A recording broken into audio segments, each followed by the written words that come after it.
off, now's the moment to do that. And make sure you got a cup of water, and because you want to drink up from the water everything that we learned and experienced today, our preparatory session. So again, I'm putting on the Blue Lotus oil, some tinctures, protection mist, Mark of the Lotus, medicine 2, House of Origins. And we're going to go through all this stuff throughout the year, and you're going to have access to all this stuff. I'm doing Mars's Ancient Blue Lotus spray. And then I'm particularly going to put on some Nefertem oils here. You ladies are welcome to some bits and bobs over here. Actually, Nefertem, this essential oil company that I was working with, Mark Abba, he's going to be teaching a partner class too in the year. So very excited about that. And then you guys let me know when everyone's here. I'm going to help people get on that are lost right now. Awesome. So I'm doing the anointing. We are going to be doing an anointing class later on in the year too. So we'll really learn a lot of the details and practices of anointing, which is also very exciting. Some of the Magdalene styles, styles.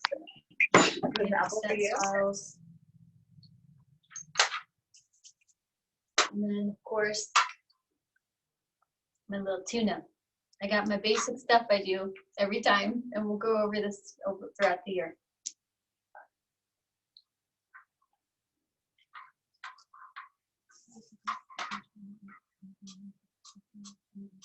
I'd love to see people possible. Yeah, we're Okay, just great. gonna wait till everyone gets on, and then if you could ask everyone to turn on their videos. Okay. Yeah, while we're waiting for everyone to come on, it'd be so amazing if everyone turned on their videos so we can see each other. We can see everyone. That would just be such a gift.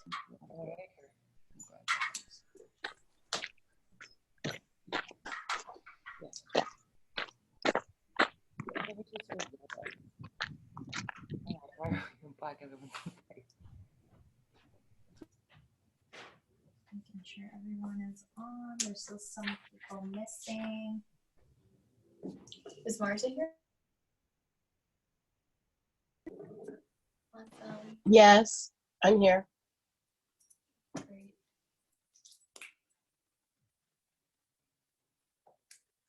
Okay. So while we're waiting for a few more people, one thing I want to share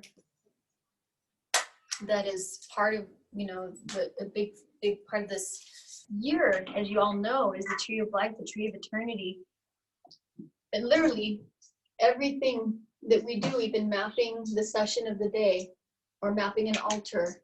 It's all mapped on the tree. So I'm very excited to get to do that together. And so I just want to explain that in general, that that's how we roll with everything. And so while we're waiting for a few people, I'm just going to introduce myself.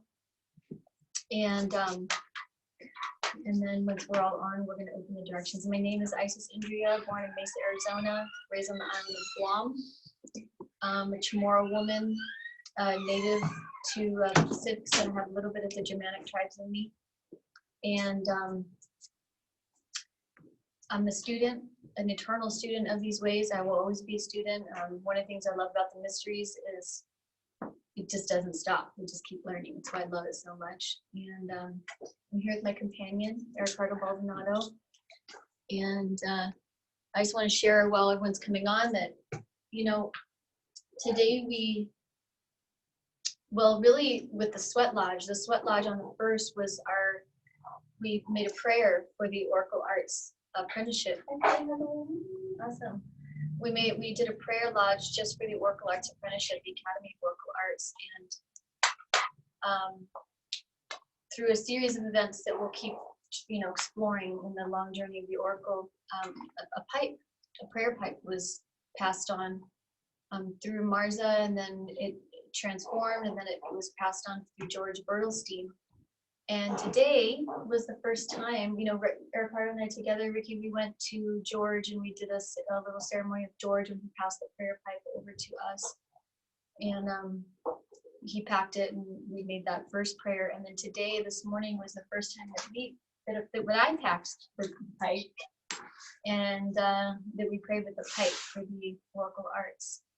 And so I just want to acknowledge really the medicine in that and how it all kind of came together that way. And then my dad simultaneously, we're working on this year-long manual. It's going to be going for all year.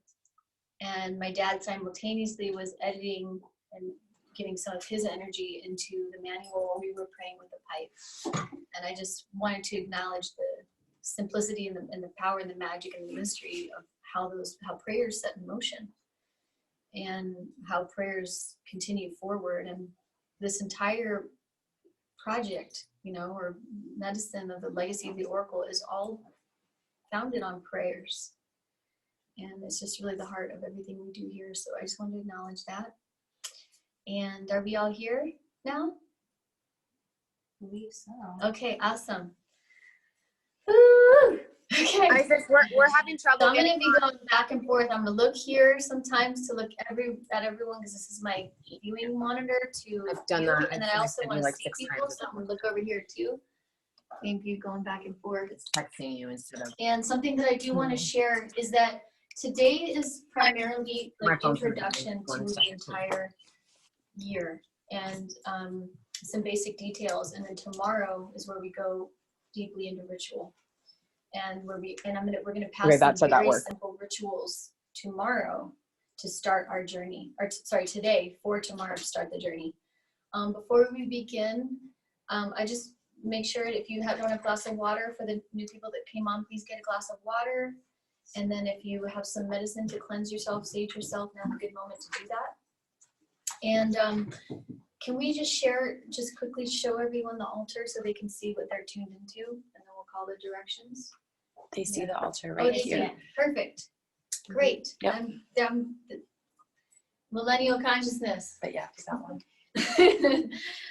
So this altar is the beginning altar. All of these crystal balls are each and every one of you, each and every one of us.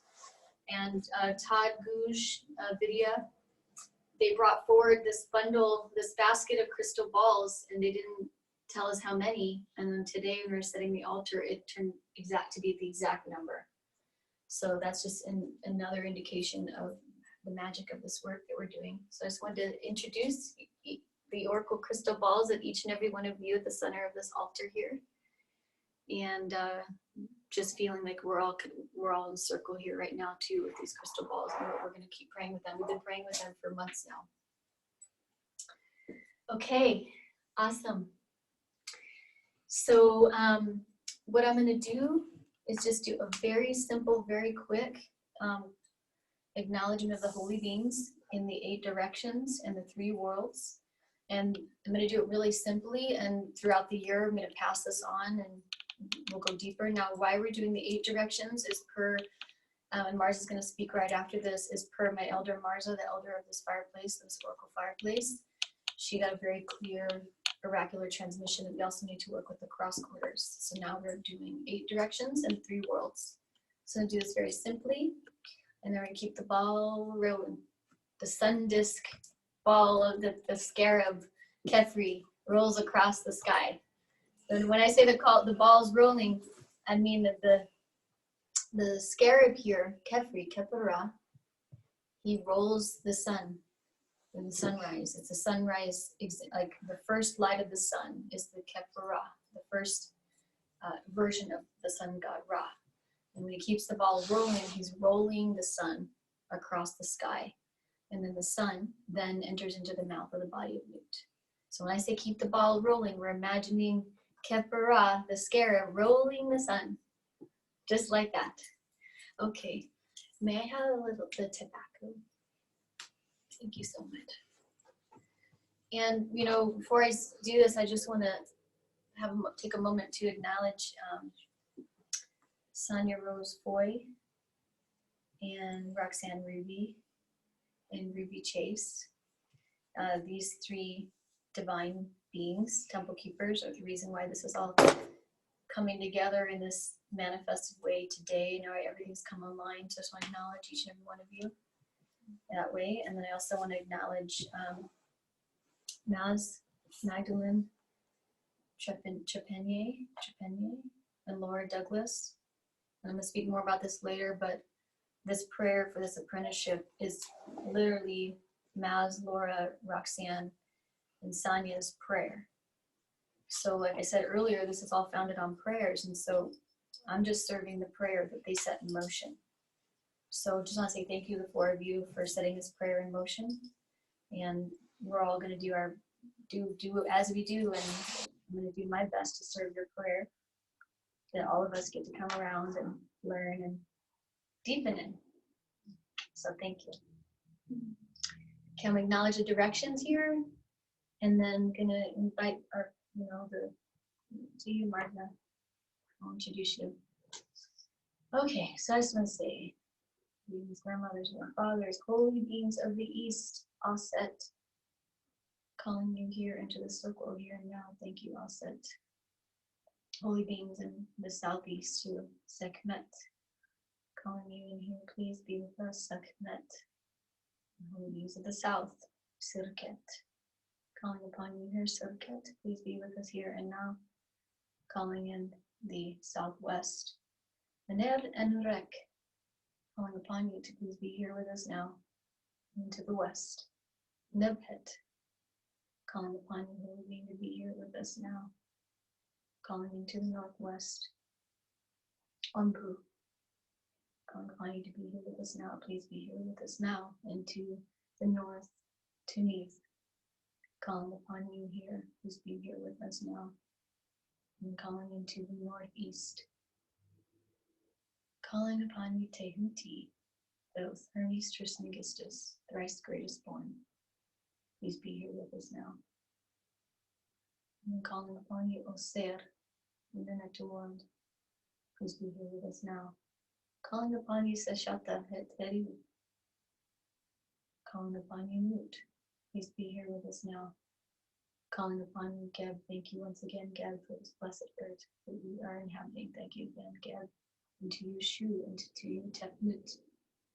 And calling upon in the center of this oracle altar, Ma'at, cosmic truth, cosmic law, and rooted and centered in the oracle crystal. Thank you to the oracle crystal, carried, tended to, the vessel for Nefertiti. The beauty of the beauties, the beauty that is coming, the beauty of the path. Thank you, Nefertiti. And all of the counsel that comes around and speaks through you, Nefertiti, that comes right through this crystal ball, into all of these crystal balls that are each and every one of us coming together in oracular counsel. Thank you once again. Thank you for trusting us, believing in us, loving us, and calling us forward at this time. May everything that we learn here and share here and offer here, as we're learning how to be magicians so that all acts become magical acts, learning how to be empty vessels, learning how to be present, tuned in, aware in all dimensions, all time and space as oracles. May everything that is learned here and shared here be of great benefit and great use and nourishment and food to feed and nurture the web of life, the web of creation, 7 generations into the future and more. Om Gnetaru, Om Gnetaru, Om Gnetaru. Please offer this tobacco in there. And love to say thank you once again, Marza, the elder Marza Millar here, to Cloud's meeting, elder, medicine woman, keeper at the door, voice of the Hopi, the bringer of this fireplace here to the Oracle Council, and the guide and the support and the caretaker and just the elder of this fireplace. Thank you so much for coming, Marza. It would just be such a gift if you'd be willing to offer the first prayer here. Thank you for having me. I just want to speak Marza, up can this. you hear her? Can you hear me? So you can hear her. Okay. Now I can't hear. Oh, you're muted. Okay. I just really want to bring this time with people to understand the importance of where we sit right now we're sitting at that point in the purification. We're sitting in that time that my ancestors and my ancestors' ancestors spoke about. And it is a time to be very cautious, and it's a time to be mindful, and it's a time to see where you walk and how you walk and who walks with you. And there's not by chance that this Oracle Arts apprenticeship is starting now, because it is needed. This school is so needed. And I've walked with this beautiful woman for almost a decade now. And we've seen a lot of adventures together. We've been to a lot of places together. We've sat with elders together. And I just really want to make it a point that you're taking on a mantle of apprenticeship. And with that mantle is the responsibility to show up, do your work, and be mindful and meaningful in your practice. And as students, there's something between a student a little bit different than a student and apprentice. An apprentice is an obligation to that you're giving. It's not just something you paid money for and this is a class. This is not what an apprenticeship is.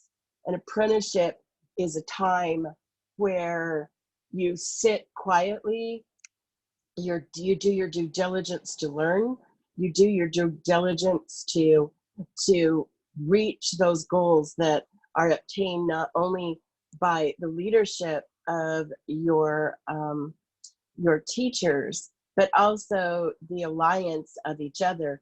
You create a cosmic consciousness within your group, and whether we're on Zoom or we're together, wherever you are, this is a cosmic consciousness that you're creating within this group. You're bonding to go through this initiation together.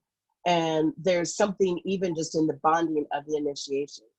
So be mindful on how you're affecting the group, as well as how you're living your life as you enter this apprenticeship. What you receive, you also give away, and you always give away before you receive. So if there's things in your life that is impeding you from doing this medicine in a totality, then I ask you to please make those corrections in your life so that you give your totality to this apprenticeship and to the guidance in which you were called to do. And that's the best I can give you. I've sat with many elders. I've been an apprentice to many elders in my life, and now I'm the elder. And these are the best words of wisdom I can give any of you. And when Isis came to me many years ago, I really sincerely, she did our vision quest, and I knew she was an apprentice, but I didn't know where to put her in my life as far as my other medicine ways of what I did. And I've watched this young one come up and up and up and finally find where she's walking and what she's doing, and giving her that support of the fireplace and those teachings is that this is a future elder that sits among you in the teachings that she's given. And this class being her apprentice class as she walks as the teacher of this apprenticeship and those that she's called in to help, please be mindful that they are the next generation of elders. And so please be respectful. If you're respectful to me, please be respectful to them as well, because they are going to be taking, when it's time for my bones to lay in the dust, they will hold the medicine of the future. And you, in turn, you teach your little ones, and they hold the next generation and the next generation. So what is planted here in this seed goes on for 7 generations. And I plant that right now. I plant that right now, that this is sitting in a good way, and that all those that are rising up in this apprenticeship, as well as the leaders of this apprenticeship, that I'm planting the seed with you of the future, because we're going through the purification. These are the times that my elders have spoken about.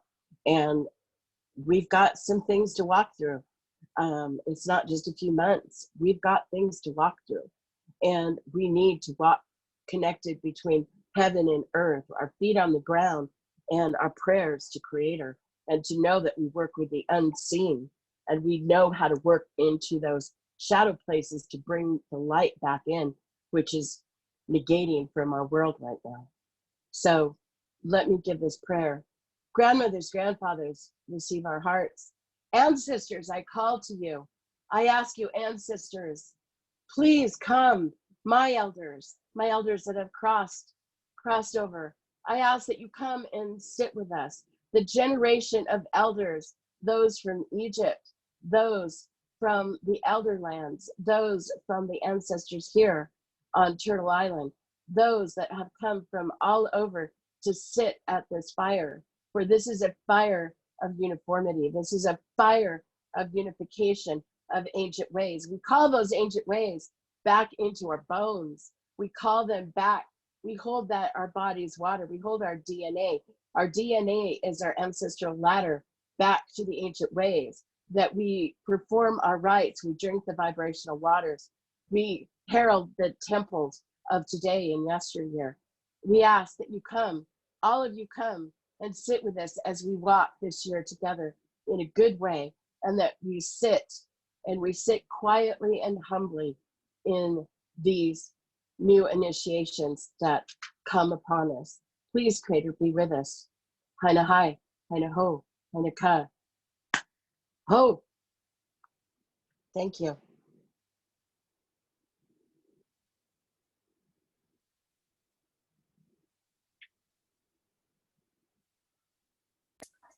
Putting some cedar on the fire for you, Marza. Thank you. Thank you, Marza. Thank you for your powerful, potent words. That was a big one, as usual. Really grateful that you're the elder of this fire. Thank you so much. And again, everything that we're learning here, sharing here, and offering here, may it also nourish and care for you and tend to you and support you and give you everything you need and more. Well, thank you, little one. Thank you, little one, for doing your due diligence and doing the work that is yours to do. You make me proud. All right, so what we're going to do right now, the first song that we passed in the email, we always sing this song. We've been singing this song for about 15 years or more. The song was written by Shuga Janesa. And throughout the year, we're going to build a book of songs. We have the book of rites, the book of songs, the book of jewels, the book of offerings. And we're starting the first pages of our book of songs. And we're going to talk more about that a little later. So we always start with this song, and as we're moving up the tree. And we're going to sing it together now. Just sing along as if you have the writing in front of you. And then we're going to send a recording after this of this song so you can sing it and practice it so we can sing together in ritual tomorrow. Again, this is for Shuga Janesa. Let's make an offering for her right now for this song. Some sage for Shuga. All right. Thousands of people have been singing this song for a long time. Okay. Blue flowers, ancient towers, ancestors speaking to me. Like vines intertwining, wisdom is leaking to me, and we are wise and we are strong. We are humble and we come from the sun. Round and round we go, the sun. Radiant we glow, the sun. Round and round we go, the sun. Radiant we glow, and we're rising to the occasion to lift our very souls.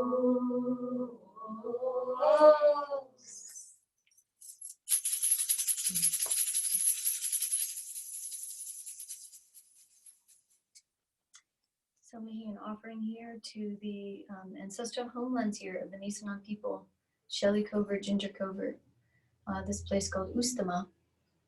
And also with this offering to all of the ancestral homelands that each and every one of you are residing upon, and all of the indigenous people, the native people, and all of the ecosystems, human and non-human, that have been tending to all the lands that each and every one of us are gathered and communing today here on May 3rd, 2020. And again, may everything that's shared here and offered here in some way, some magical, mystical way, send a blessing of good feelings, good thoughts, and upliftment and support in some way to the native peoples of these ancestral homelands and the ecosystems too, like that. And in that way, just want to say greetings to all of our ancestors, each and every one of our ancestors that have dreamt us into this exact configuration for this year. And the mystery of that, our ancestors have dreamed this all into being, so we could come here, show up, learn, tend to, care for, and come into council, oracular council to learn how to tend to this time of transition, be of service, make the beauty we want to see in the world, embody, tune in, build the inner temple that becomes the outer temple, and make the beauty that we want to see in the world. And in that way, make of our life an offering in service, to 7 generations in the future and more. Coming around this oracle here to create a legacy, a cultural legacy, that something that we feel really good about, we feel really proud of, that we're excited, and that's actually of great benefit, of great use, and adaptable to the changing times, and adaptable to the evolutions of our species. This art of becoming, this ever folding and ever unfolding path of becoming. And in this way, as we enter and take this journey, we start this journey here today, we really remember that we're tapping into this divine nature that each and every one of us are. And we're remembering who we really are, the divinity that each and every one of us are. And this is a path of remembrance. This is a memory palace. So we've done all this before. We're just remembering how we did it. And we're doing it again in this dimension. Because at this time, this coming together and this work is of great benefit and of great use, which is why it's happening. So thank you to each and every one of you who have felt the call and are here to help create again in a new way, innovate the eternal nature of our creation, innovate in a new way in this dimension, this memory palace, this divine works that we've been all brought here to do on behalf of the Oracle, on behalf of Nefertiti. And in this way, all this whole journey that we're on, may it really be of great benefit and use for our own lives. Take care of us, take care of our, and tend to our own heart, our inner temple, our mind, our body, our spirit. Tend to and care for the inner temple and open up new doors of perception. So the outer temple, we see that inner temple work is the outer temple work. It's the same. So when we change the way we look at things, the things we look at change. And as this divine work, this divine path, this journey we're taking together, each and every one of us coming into council, dreaming again what we've done already. May it also nourish our relationships, each and every one of our relationships, human and non-human. Our human relationships, the standing ones, the winged ones, the four-legged, the two-legged, the insect kingdom, the swimming ones, the mountains, the rivers, the sun, all the elements of creation in this manifest world. May this inner work we do, this divine work, this divine path, reinitiation that we are taking together, may it also tend to and care for all of our relationships in that way too. Supporting us in weaving a beautiful, continuing the weave of this beautiful tapestry of cosmic consciousness. And with every weave that we make, with a deep level of intention and care inside of every weave that we make, that is this weave of cosmic consciousness. In that way, creating this comfortable, loving, graceful, elegant, warm blanket to, cares for us and holds us, and then also this blanket that we can also help care for others, keeping us warm when we need it, and then being a seat when we need to sit up, and in that way, like I'll be in an altar blanket when we need to set up the altar, however it is, and feeling the blanketed love and care of the Oracle, of Nefertiti herself. How she's called us all in here together to sit on her blanket and also be warmed and cared for by her blanket. Because she sees us as a net of jewels, each and every one of us. A net of jewels and a family of jewels. Each and every one of us a shining jewel. Many facets, each and every one of us, and inside the reflection of each and every one of us is the reflection of all of the jewels. So thank you for coming here and shining and bringing your unique, diverse, who you are, that is the spoke in the wheel, to this council. And here, it's a ceremony. We're coming into council in a ceremony. And as the vessel of the Oracle speaks through me, or speaks through any of the other guides and way showers, or speaks through each and every one of us, she's sharing what each and every one of us really need to hear at that moment, or need to feel at that moment. And we learn here together how to be the vessels, how to be clear, empty vessels, so we may receive, and in that way receive and keep giving and forgiving. And in that giving and forgiving, feeling how that offering comes back through the art and the authentic generosity of giving and forgiving. The beauty of that flow, and the beauty that it makes. Absolutely everything we imagine, think, say, and do, that becomes our actions, our behaviors, and our destiny. So thank you once again. Thank you to the great mystery, to the great unknown. The incredibly, strangely obvious and extraordinary unfoldment of how this has all come together. It's almost like we saw the signposts a long time ago. And somehow, in some way, it just feels obvious that this would come together like this. So thank you to the mystery, to the great unknown, for that realization, And here we officially open and acknowledge this memory palace. Because we're all here to remember and remember ourselves back into the web of life, the web of creation. We're all here to remember and remember ourselves back into the web of cosmic consciousness and our part, our thread, our jewel in the holographic multiverse. It's internally the inner temple and the outer temple, the microcosm and the macrocosm.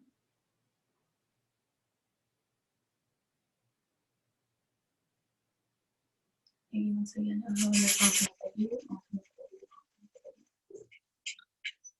All right. Welcome everyone. Here we go. Before we begin, I just want to acknowledge that this day, which is May 3rd, 2020, numerologically, Sonny did the number, came out to 12. 12, and 12 is the 12 is a magician. magician. Mm-hmm. And so Sonia pulled this magician card. So maybe you want to say a few words about this. Okay, I'll say it. So the magician Oh, I'm not gonna. Okay. You hold this up there. Hi everyone. Yay, so happy to be here with all of you. So numerology today is May 3rd and 2020, which 5 plus 3 is 8, and then 8 plus 2 is 10, and then 2 plus 2 is 12. So that makes a magician. And the magician is actually in between Heather, which is on top of the tree, which we'll get to later, and Bina, and it is the pathway between that. And the magician is what I know, because I'm very new to tarot actually. I'm a novice with tarot, but what I know from the magician is that the magician is the master manifester, and the magician is also, we're not creating magic, but what we do is an act of magic. Becoming a magician. And the act of magic. Also with the magician, as you can see here, there's Thoth and the Caduceus, which is really amazing. And it says the intelligence of transparency. And it's just a perfect way to start the apprenticeship, because I think yesterday maybe we were going from the Fool, and then today I pulled the magician got pulled, which is like the perfect way to start the Oracle apprenticeship. And I also want to talk about 3, which is 1 plus 2 is 3, which is Bina. And Bina is the Holy Mother. And Isis actually had me go through and pull out all of the queens and all of the 3s in 2 different decks, which Ruby, can you show the cards? Thank you. And the cards that I pulled were I'll wait till she focuses the cards, was the 3 of Wands and also the Queen of Swords. So the 3 of Wands, so because we're on the number 3, 3 is also the creator, and it's also sorrow and grief. And today, before we all started, Isis was telling me how Roxy was embodying the Queen of Swords, and I was like, what does that mean? And she's like, well, she was weeping in the lodge, in the sweat lodge, so she was embodying that. And today, before we started, Isis had a beautiful prayer with myself, Roxy, and Ruby, and we all wept of just great joy of starting this apprenticeship and coming together. And it's just really beautiful that card got pulled again, and Isis had pulled it yesterday or 3 days ago, and here it is again. Thank you, Sonia. Yeah. Oh, Pam wept today too. There's a great intelligence of sorrow. It's like a sanctifying intelligence too. Sometimes when we weep or we offer tears, they become like such pure, clear offerings. So I acknowledge all the tears that have been offered today. And all those tears came on all these crystal balls too. So it's, I always think of Bina as, sanctifying intelligence, where it's like that sanctifying offering here, the precious tears. So I wanted to speak just a little bit about, I want to say one more time, because this is really, I feel like a really powerful, important piece as we move forward here, is that this whole apprenticeship is happening because Sonia, Roxanne, Maz, and Laura at different times, and then also talk to each other about it, I guess. Inspired. Maybe Roxy, will you share about it? Because can you just share about this actually? Sure. Well, I was in a time in my life where I really didn't know what I was doing. My whole life was shifting, and I wasn't sure if I was even going to stay in this area. And I came down to Ouroboros for a meeting, And Sonia and I had been talking down at the river, and I was like, man, the only pretty much one thing that I know for sure is that I want to study with Isis. And she was like, me too, but I don't think she's taking me seriously. I was like, okay, let's talk to her. So we came down to Ouroboros and we sat her down and we were just like, hey, we're really serious about this. We want to study with you and apprentice with you and just really take this whole path to a deeper level and go all in with the Oracle. And initially we didn't really know what that was going to look like. And we had a first meeting where we all sat down and we were kind of just considering what that journey would be. And then as it started to reveal itself to us, more and more of you kept coming forth and making the same request. And so really this has been a prayer that has kind of materialized between all of us coming in and calling upon Isis. And thank you, Isis, for your generosity and your willingness to share your gifts in this way. Mm-hmm. Yeah. Thank you. And I want to relate back to that. Sorry. Because I'm really grateful because it gives me a chance to learn from the Oracle in a deeper way. So I just want to acknowledge that too, you know, because I'm learning as she's speaking and moving through me and through us.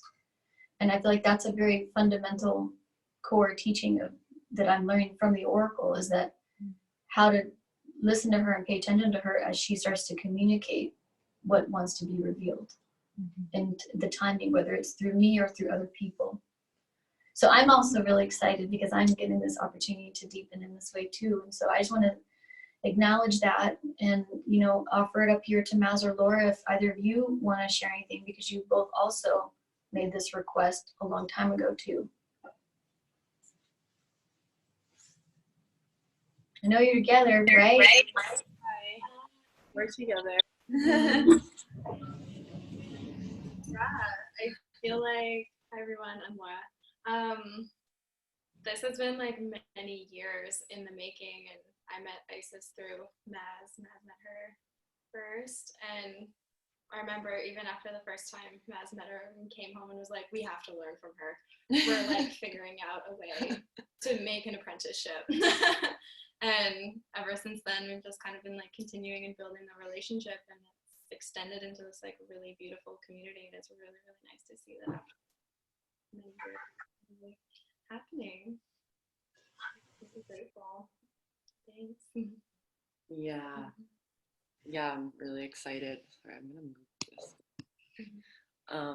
Hi, I'm Naz.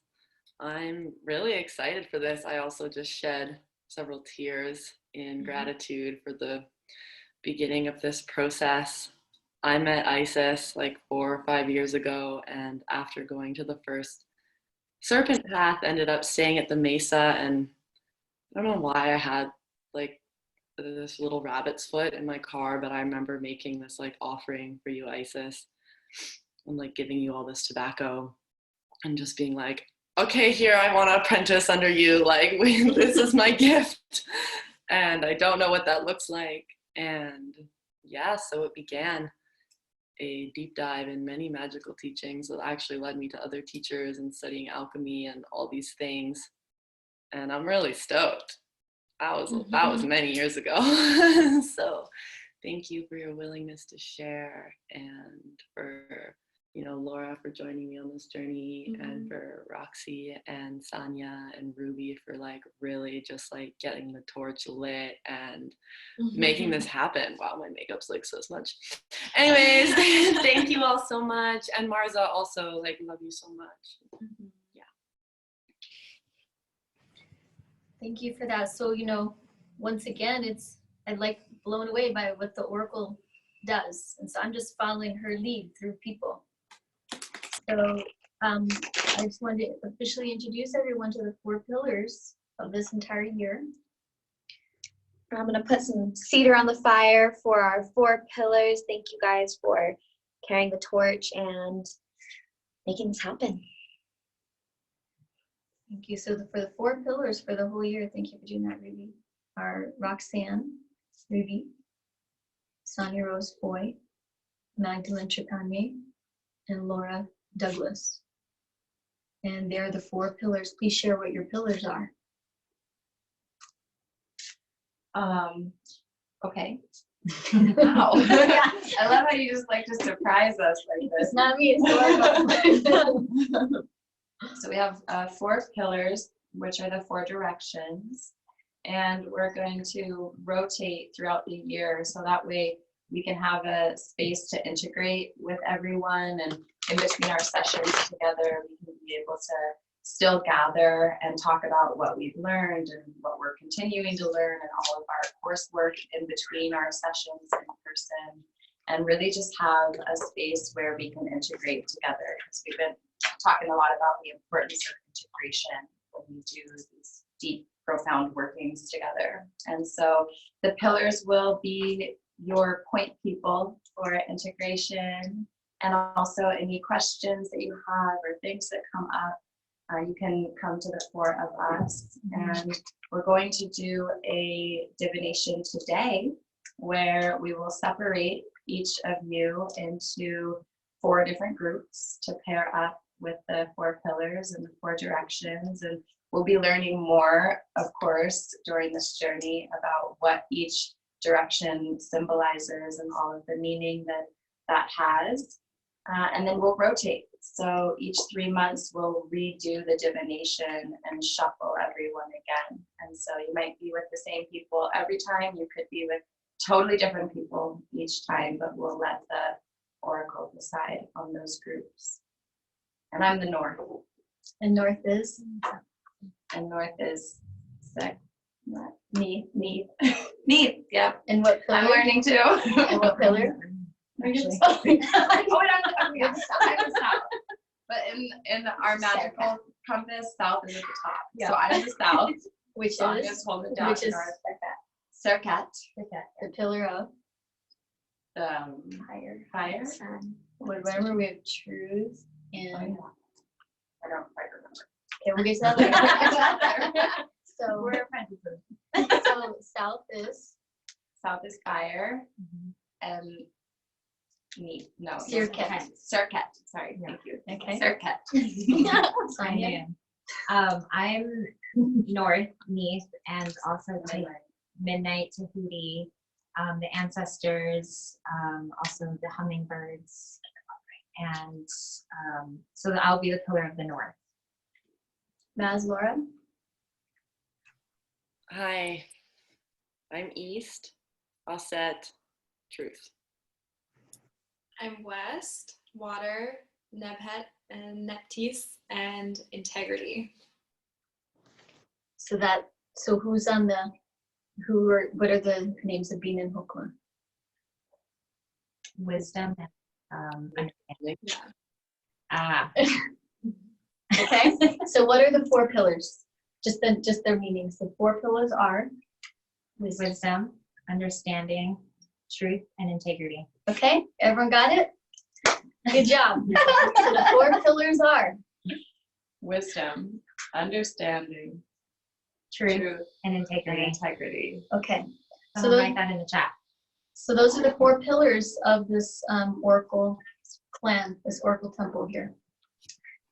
Now, those are the 4 pillars that are of, this entire year.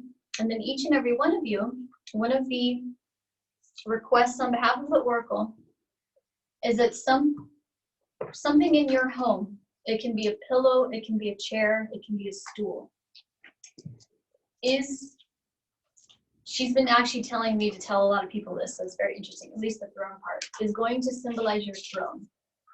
So each and every person, the Oracle said, choose either a pillow or a chair or a blanket, a stool, something that symbolizes your personal throne.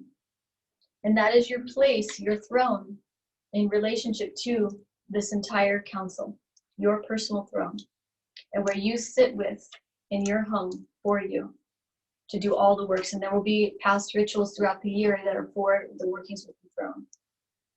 And your throne, the 3 pillars of your throne, our throne, I gotta pick mine too, let mine show me what it is, really.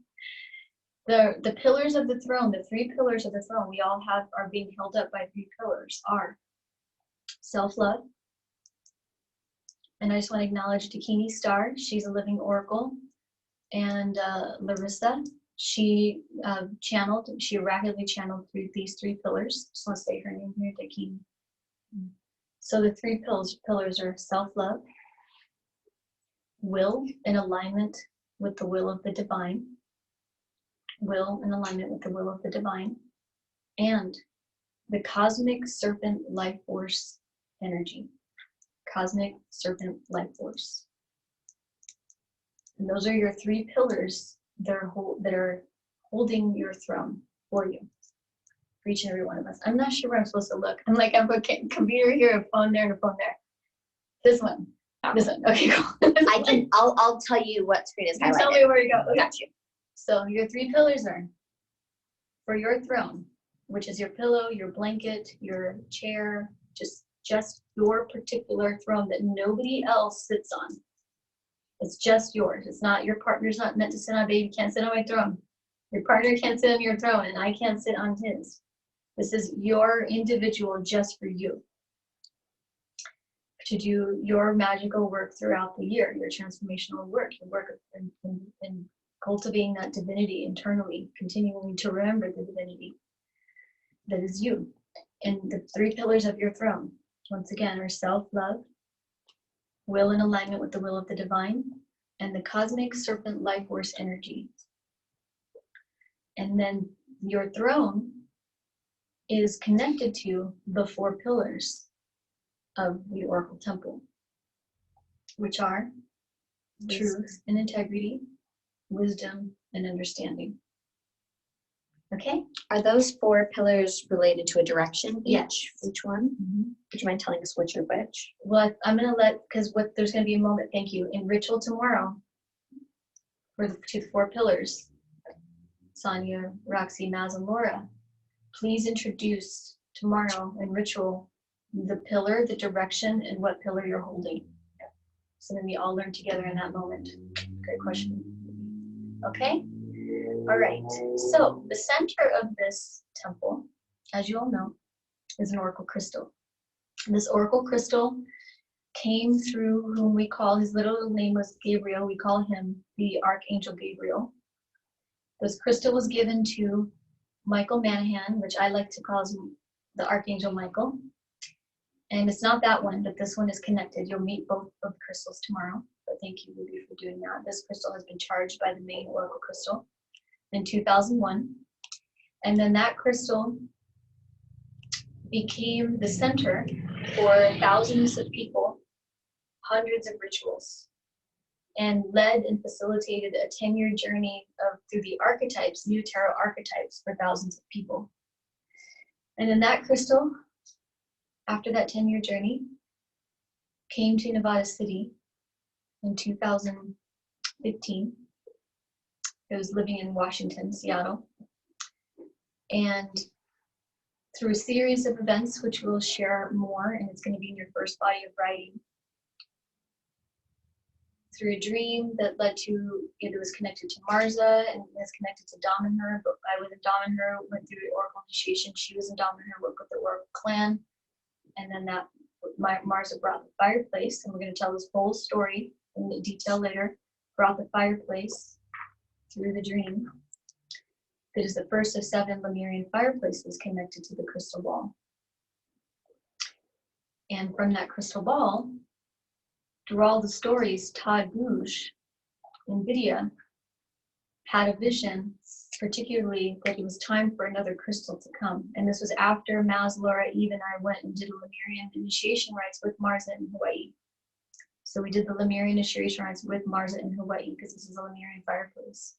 And this is the Lemurian stone that Marza gave to me to bring from the temple, the Hei'yao. I have a hard time saying it. Hei'yao, thank you. From the Hei'yao. And after those initiations on Taz, we then, in around that time, the timeline is written, you'll get that. Sometimes I go forward and backwards in time. We lit the fireplace on the winter solstice oracle rite, December 21st, 2016, is when the fireplace was lit, which is the first time that there was a fireplace, which was the rites and rituals came together with the oracle crystal. Even though the oracle crystal had been a center of rituals for, at that point, over 15 years, that was the first time the fireplace came together. And Ayla was there, who's here in this group. Eve was there, and Natalia, Lynn Wheeler, and of course Marza, and Marza led that lighting of the fireplace. And so that fireplace is held inside of this blue needle crystal ball. And this carries the flame that is connected to a fire that stays lit 24/7 in Dominar by the Oracle clan. And from the lighting of that fireplace, we then went with Marza, Naz, Laura, Eve, and I to Hawaii for the Lemurian rites. A bunch of things happened there, and then all of a sudden the clan, Marza's like, it's time for a clan, and the clan started to come into formation. And so this is an Oracle clan, and Oracle Arts Apprenticeship is connected to tuning into if this is the clan that you're here to center and be with and care for this legacy moving forward. My guess is pretty likely, that each and every person has their own will. And so it's really just however you see it and however you wish. So this is a clan around an oracle crystal ball that has a fireplace. And so this is learning the rites and rituals related to that. Now we work with the Tree of Life, the blueprint of creation. We send more information to each and every one of you about that. We're going to be going through this entire year, going through the entire journey for a year, because the Tree of Life, unlocks the mysteries of the cosmos, the cosmological workings of the multiverse, the universe. And so we work with this tree, the tree called the Tree of Eternity, in relationship to the Oracle. And so everything is centered around this blueprint. The whole year is about that. Now, Todd, feeling it, had been initiated in the Oracle clan, felt to bring another crystal. And he brought this crystal after a serpent path, a partner crystal, when we realized when we were doing the three-chambered rites that it was a two-spirited fireplace. We didn't know that until we were in ritual, until it came out of my mouth. And then Todd brought the crystals. So we have two crystals now. It's a two-spirited fireplace. There are two crystals that care for and are the center of this fireplace. And so I just would like to make an offering for the two-spirited nature. Please go ahead. Some sage for both of our crystal balls, the fireplace, and the whole Oracle clan. And the two-spirited nature of this fireplace. And so tomorrow we're going to get to sit with both of those crystals and the Oracle fireplace and make our offerings to the Oracle fireplace and start this whole year with our individual prayers. And so I wanted to share that. And one more piece I wanted to share, and this whole story, it's one of the things I've been taught from my elders, from Marza and William Kiesel and many of my elders, is it's really good to pay attention to the story and how the story reveals itself and shows itself in relationship to prayers too. And my partner here, Ricardo, has been a very big key in teaching me all about that. And we're really happy because he's going to make a prayer here in a little bit. And one of the things that happened that has led to this coming into fruition and the coming together too of the pipe, the sacred pipe, it's the Oracle clan pipe, is that my partner Ricardo here, when we did a ceremony in the Isis temple, the temple of Philae in Egypt, and he planted the prayer and planted the staff for the Oracle Arts, the Academy of Oracle Arts, the Oracle Arts Apprenticeship in the Holy of the Holies at that temple in Egypt on winter solstice. Do you want to share anything about that? It was wonderful.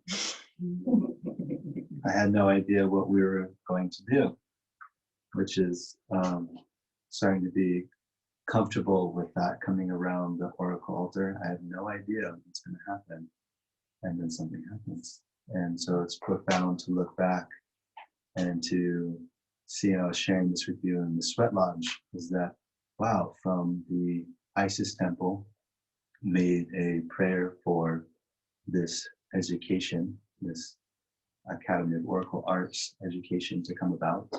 And very quickly, it was only one season and a little bit into spring. Now it's being launched on today.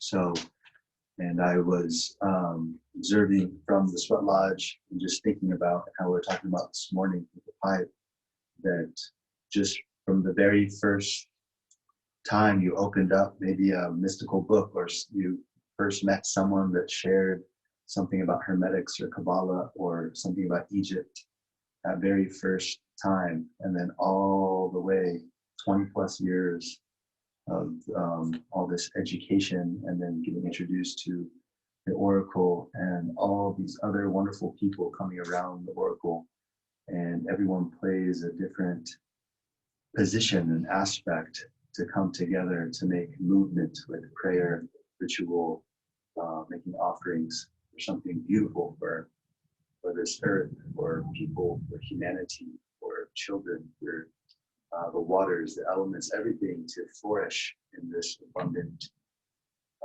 creation and to enrich our lives. So it's amazing that from the serpent path, as a serpent path, this long time led up to the Isis temple, and then a prayer, and then it was like lightning path for this school to just happen. And it's all accumulation from so many different people and from your 20 plus years of education. So it was wonderful to be a part of and witness. Okay, kiss. What's that? Okay, kiss. Oh, kiss.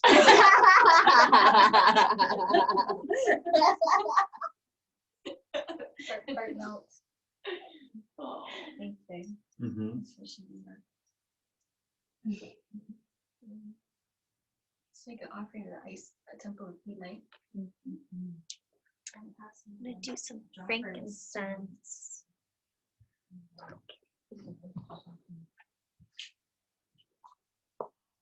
And it's fun how I don't know what's going on, and then you're like, just sit here. I'm like, I'll sit on the side. I'm like, no, just sit here, and then ask me to pray or something. That's how How it it's goes. happening. Some frankincense for the temple. Healing. Temple of Philae. Aset and Septet.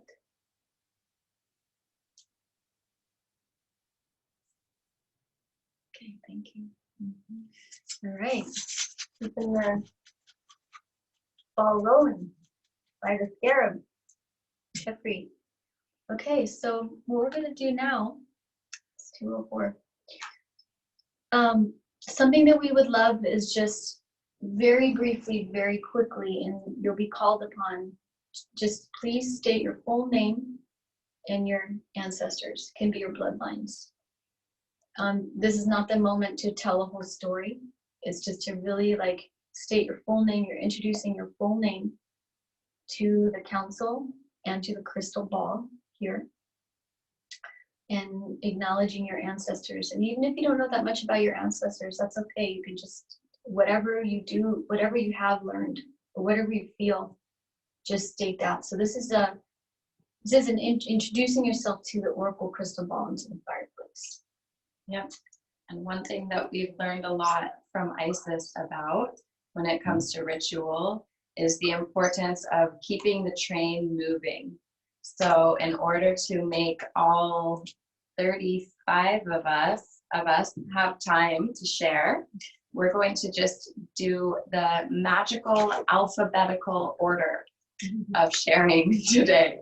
So that brings us to, oh yeah, and then we're also gonna, while you're sharing, we're going to do divination, and everyone is gonna get a card that will be the card that you get to carry that meaning of that card with you until our next gathering. So, Adam Doyle, I call upon you to start us off. King of the A's. Okay. Thanks. Hi, my name is Adam Doyle, and my ancestors come all throughout Europe. Awesome. Perfect. Next, we have Amy Williams. Oh, yeah. Oh, we have a card. No, I'll put them in the chat. I can put them in the She's chat. gonna put them in the chat. Perfect. And then we'll send photos later. Okay, Amy?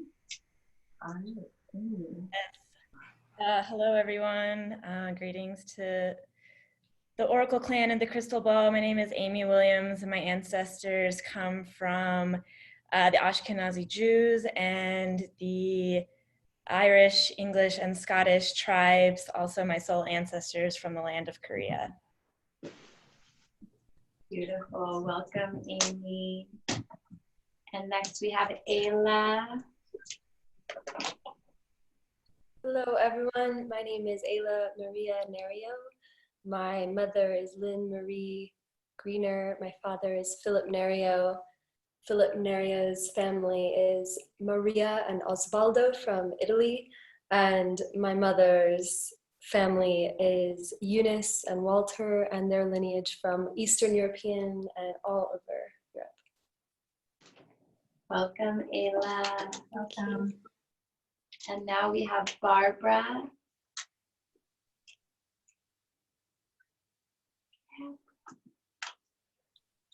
Hold on, Barbara, I have to unmute you. Okay, we can hear you now. Got you. So good to see you here. Yes. Hello, Oracle Clan. Hello, spirits that guard the sacred fire we gather in today. I would like to introduce myself. I am Barbara Salles Fortman, coming from the lands of Brazil, and I come and I represent my family from the Salles lineage, Ferreira da Silva lineage, and Fortman lineage, coming from the native Southeast Asians, Europeans, and Africans. Thank you for guarding me, also my Lemurian and Atlantean ancestors and my Pleiadian guides. I'm honored to be here. Beautiful. Welcome, Barbara. Next, we have Selena. Hi, my name is Selena Victoria Barrera. I come from the Yaqui territory of Sonora, Mexico. My ancestors have guided me here, and I'm so blessed to be here with you all. Aho. Welcome, Selena. And next we have Chandra.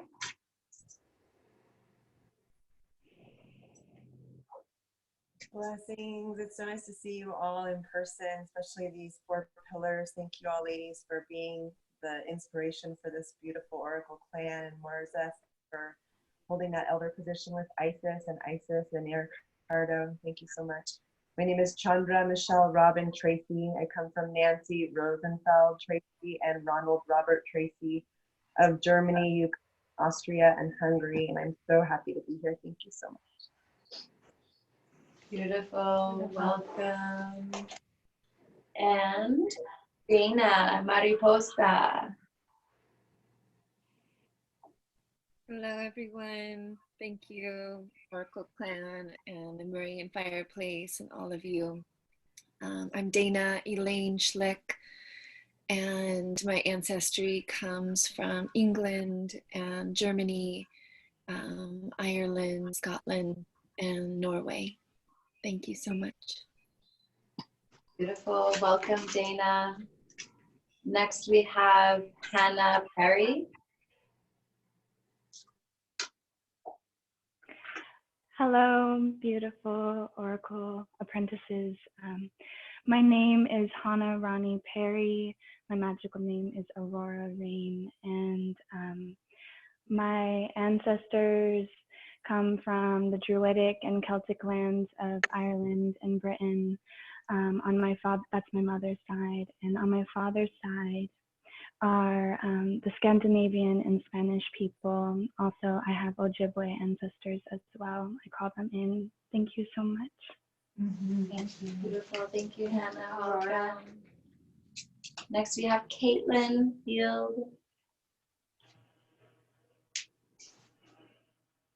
Hello, everyone. Grateful to be here. My bloodlines come from England, Ireland, Scotland, also Holland. Grateful to be here. Thank you. Thank you, Caitlin. Next, we got the king, Curtis. What up, y'all?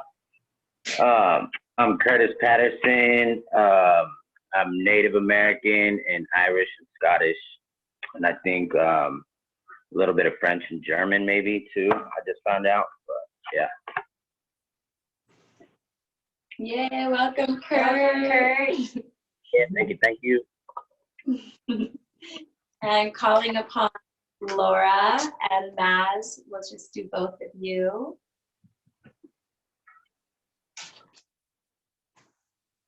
And hi everyone, I'm Laura. Greetings to the Oracle as well.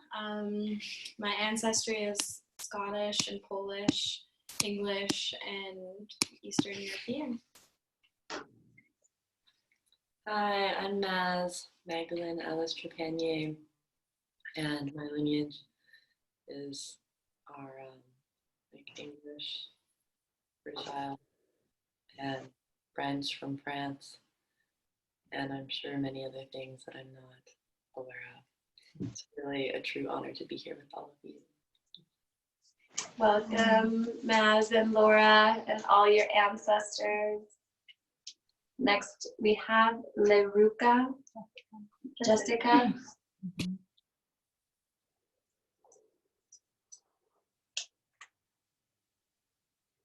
There we go. Hi, everybody. My name is Jessica Leanne Fowler.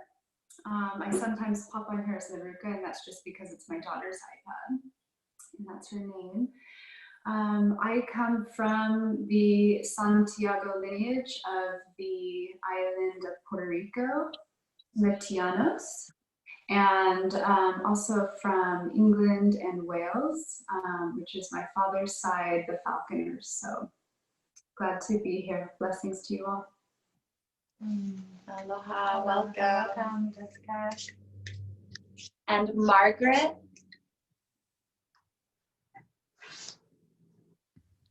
Hello, my name is Margaret. I go by Margaret B-E-E. My genealogical last name is Adams, and the Cummings clan, which the Cummings are from Ireland and Adams is from the UK, and I invoke my ancestors from the lands of Ireland, Scotland, Norway, and the United Kingdom. Beautiful. Welcome, Margaret. And we'll call upon you, Mia.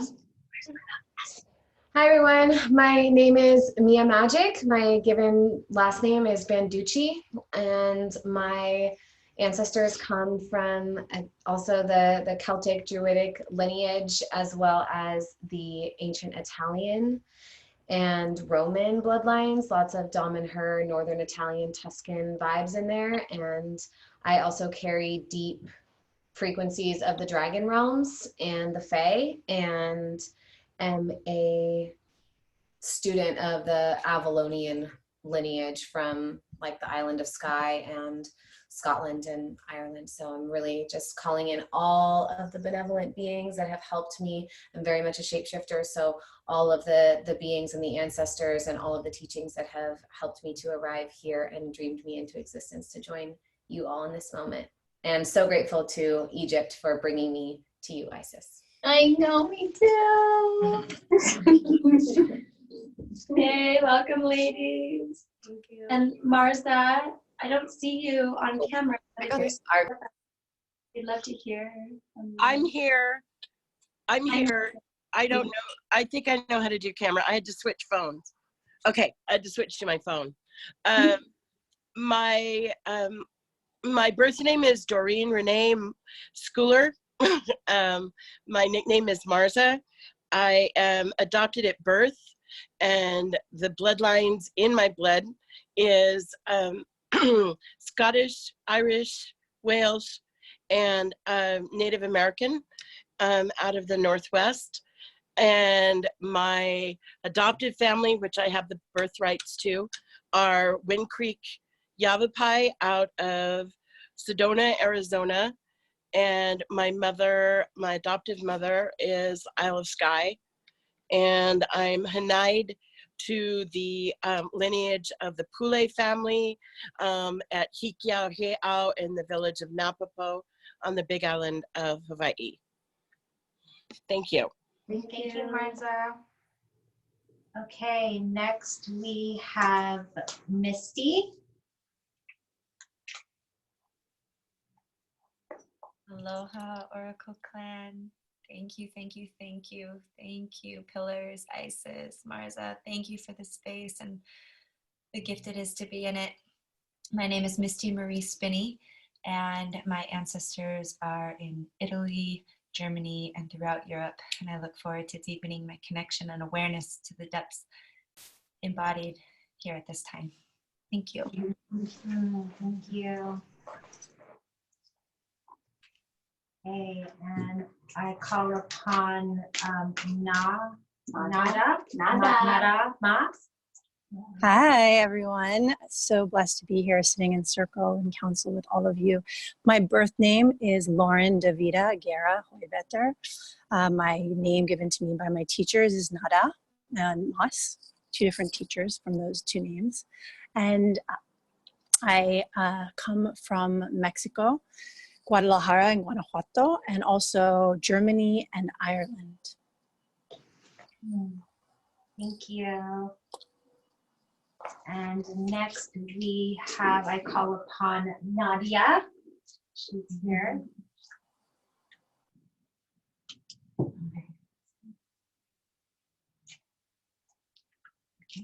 Assalamu alaikum wa rahmatullah. My name is Nadia Jasmine Bama.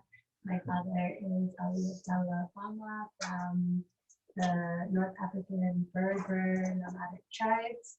My mother is Sarah Elizabeth Diaz from Costa Rica. Yeah.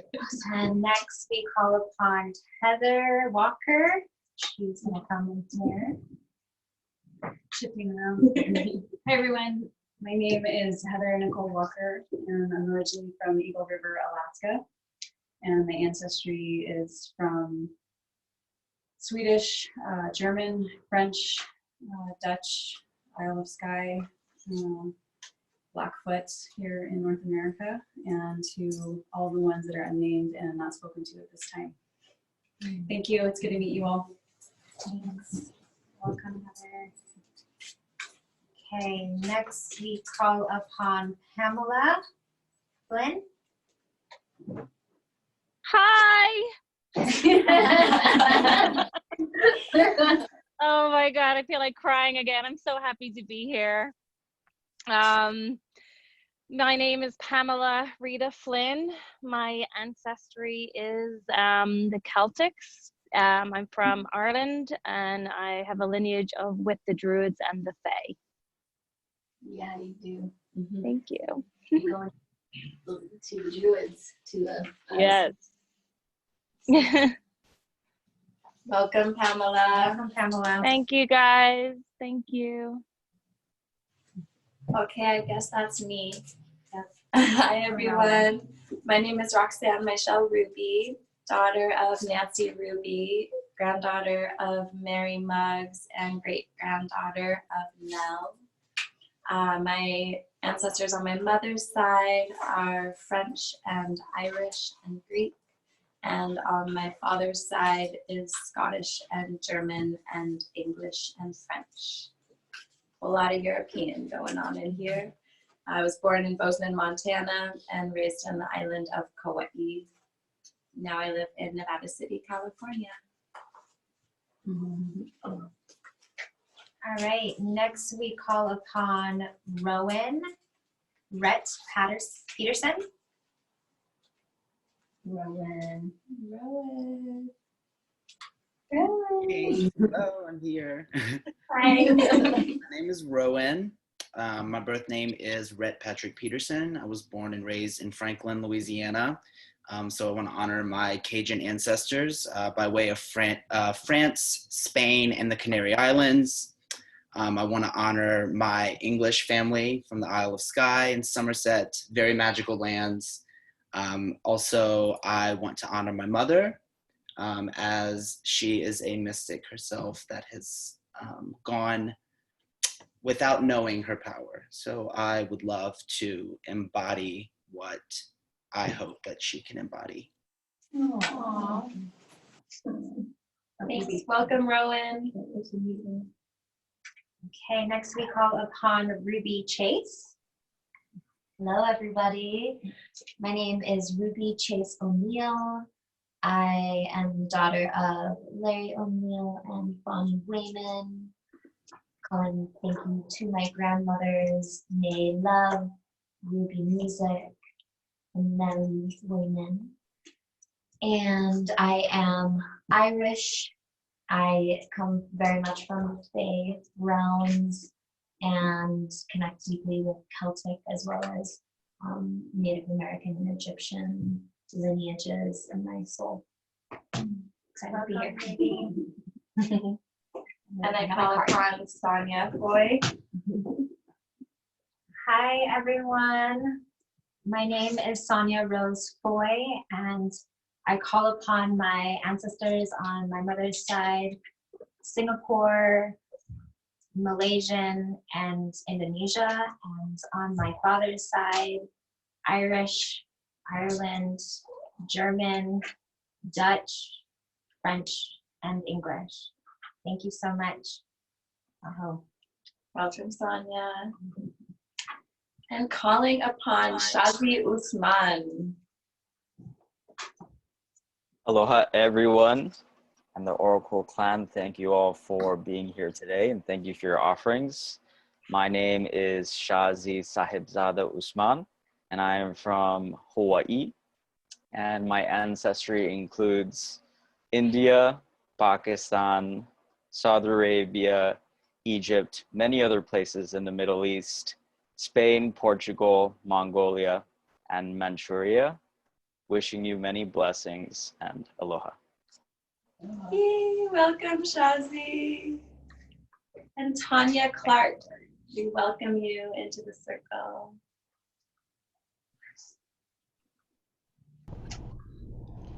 Hello to the Oracle clan and everyone. My given name is Tanya Marie Clark, and my name on the path of the Rose lineage is Kiran Aina Rose.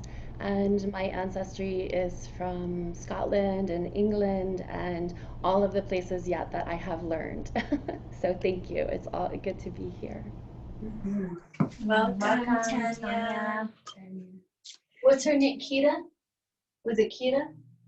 What was her given her rose name? Oh yeah, what was your rose lineage given name? Kiran Aina Rose. Kiran Aina Rose. Welcome, Kiran Aina Rose. Thank you. And calling upon Ting. Welcome to the circle. Thank you. My name is Ting Lynn Kelly, and Oracle name is Anahita. So blessed to be here. Thank you to the Oracle clan for bringing us into illustration together. My father's name is Kevin Kelly, and my mother's name is Jermaine Fu Kelly. So I come from the lineage of the island of Taiwan, as well as the lineage of Mongolia, China, and Tibet. And then on my father's lineage, I bring the lineages of the Celtics and the Vikings in Scandinavia. Beautiful. Welcome, Ting. Welcome, Ting. Next, we have Vanessa. Vanessa Haig. Hi, love. Can you guys hear me? Yes, we can. Okay. Hello. My name is Vanessa Lauren Haig. I am coming from Polish, Scandinavian, and German ancestry.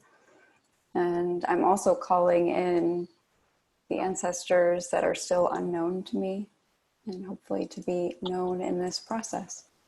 Awesome. Welcome, Vanessa. Thank you. And Zara Shohadi.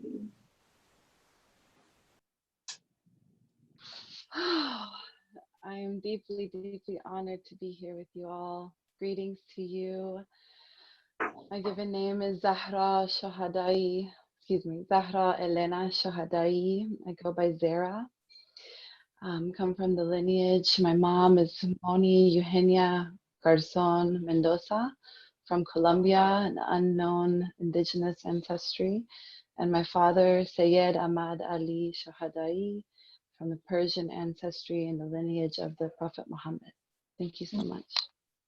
Welcome, Zara. So good to have you here. And we're going to circle around back to where we started, as with the Ouroboros. Jacqueline, please introduce yourself to the circle. Hello. Hey, Jacqueline here, Jacqueline Maria Mickey, Scottish, Irish, Northern European, some Spanish. It's mostly Northern European. Welcome, Jacqueline. Welcome to all of you and all of your ancestors. Thank you so much for being here. We would love to have Ricardo also introduce himself, please. Your ancestors. Hello, everybody. My birth name's Ricardo Michael Baldonado, and then on my mom's side, my grandfather is German, and then my grandmother is Celtic, also some Scottish and some Welsh. And then on my father's side, my grandmother's Spanish and Santo Domingo Pueblo, and then my grandfather is Spanish and Mescalero Apache. Welcome, Ricardo. Yeah, Carter's. Oh, me. And then we need to go to Cassie. Oh yeah, okay, we'll do one for Cassie. So for Cassandra, do you know her full name? Dillis Reyes, I think. Okay, so we got Ricky's card. And then Cassandra Dillis Reyes. Pulling a card for you. Perfect. Wow. So powerful cards over here. Okay, I'm gonna pull one. Yep, and then I also introduce your ancestors again. My name was my birth name, Melissa Ann Naki Guzman, and then the name that was given to me when I was 17 was Isis. Turns out Melissa Melisai is in the lineage of Isis, which is so trippy. And tomorrow, my ancestors Manubi and Pacific Island peoples. And then I have a quarter German and then Germanic tribes. I'm still learning about the lineage of those Germanic tribes. So that's neat. And we also had Angela hop back on the line. So Angela Synchro Casar, if you'd like to come and introduce yourself and your ancestors. Hi, beloveds. My name is Angela Marenta Chang Given, and Synchro Quasar has been my transformational gathering name. My mother is from the Philippines, and she's Filipino, quarter Spanish, and a little bit German. And then my father have also Philippines and some Chinese. So I guess in the corner of my room I have a little red dragon. It's very tiny over there. And I'm also, I apologize for being slightly late. I dropped off because I was trying to connect to the call from the forest, but then the connection, I connected to the forest instead of to the line, but I made my way back home.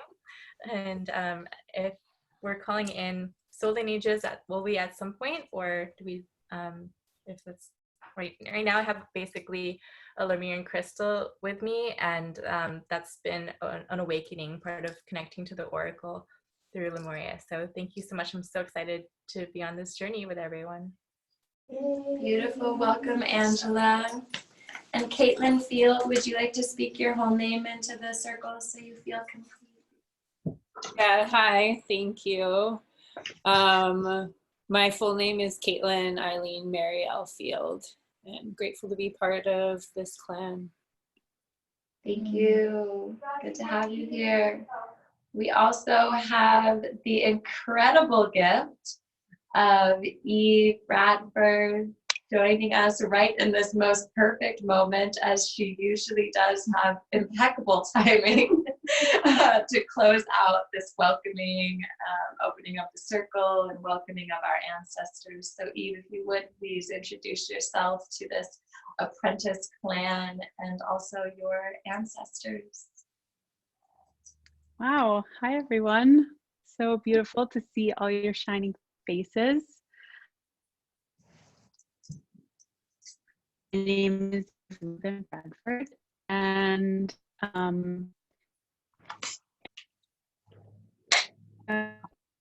actually, there's Baba Yaga right there, holding it down. She is pretty much my ancestor. She's who gets fed on my ancestral altar primarily. My mother's lineage is Ukrainian Jew, and my father's lineage is Italian Jew via Germany, and his father was a Mayflower Pilgrim settler colonialist, holding it down. So here I am. Such an honor to be here. So beautiful to see all your faces. Welcome, Eve. Welcome all of your ancestors, and welcome Baba Yaga, because apparently she's part of the circle now. Well, you know, Eve. Oh, and my card is Hoppy. Yes. Well, and check it out. This is wild too. Obviously, you and everything that you are. When we did the prayer ceremony with the pipe, the water, my water spilled over from my blanket, and then in that moment, it was because that happened in Egypt, that Happy wanted to be acknowledged in the ceremony. That's what happened with the prayer pipe this morning.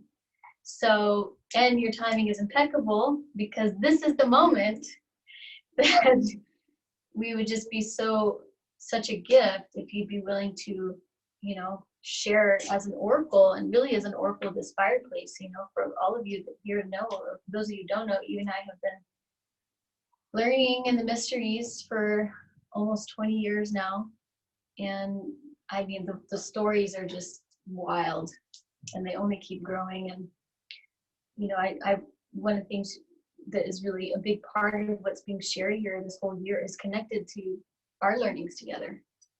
You know, inevitably, some of what comes out of my mouth from Nefertiti is connected to Eve always, and some of Eve there too, and Baba Yaga, and it's just interesting like that. So my sister, my collaborator, my wife, my other wife, my bestie, like all of the things, you know, my teacher, my love. Eve, I love you so much, and it's just so incredible that you're here, and it would just be a great gift. You've been a voice to the Oracle. You've prayed to the Oracle. I don't know how many times you've been there for all the initiations and everything, and then some. And if you'd be willing to share as an Oracle to the Oracle in any way you wish at this time, and then also the oracular magic of Happy. What happened? My bad. Okay, are you back? You should be. Screen sharing. Oh no, Pamela's sharing your screen. Pamela, got you. Okay. And you just want to share, Happy wanted to receive an offering, and you have called upon Happy, or Happy's called upon you. So I just want to speak that. Please, anything less. Can we give an offering to Eve here? Mm-hmm. Yeah. Some cedar for you, Eve. We love you so much. Thank you so much. And for those of you who have been a part of past rituals, I just thought I might direct right. Naga's like right there. There she is, just hanging out. She wanted to say hi and be a part of the festivities because she pretty much always is. So she just wanted to kind of say hi and let you know she was here also.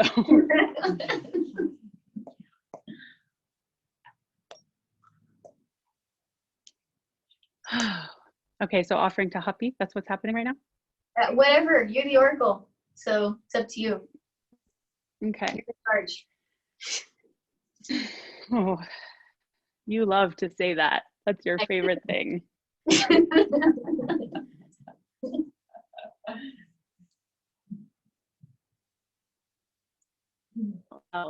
Yeah, first of all, just acknowledging the immense otherworldly magnetism and power that comes from service that is embodied in you, Melissa and Naki Guzman, Isis Indria. It's such a beautiful moment to just witness you and all that you have dedicated yourself to, and all that this moment is bringing fruition.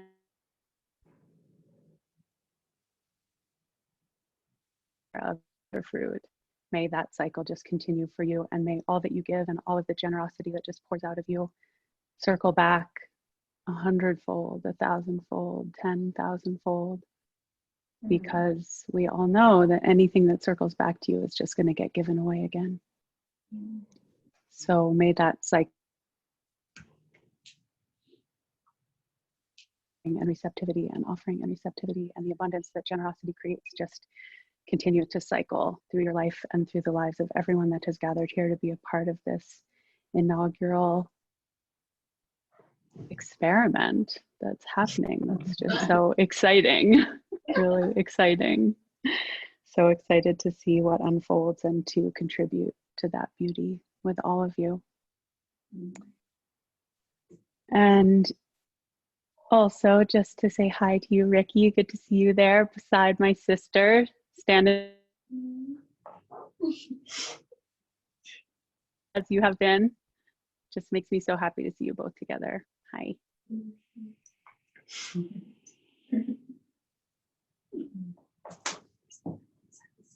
You beautiful servants of the temple, you, and Ruby and Roxy and Sonia, just all of you. I know that none of this could have happened without all of you. So just want to acknowledge you as well, and how much you do, and Curtis, how much you give. Just such a beautiful moment of shared fruition, just bowing to that.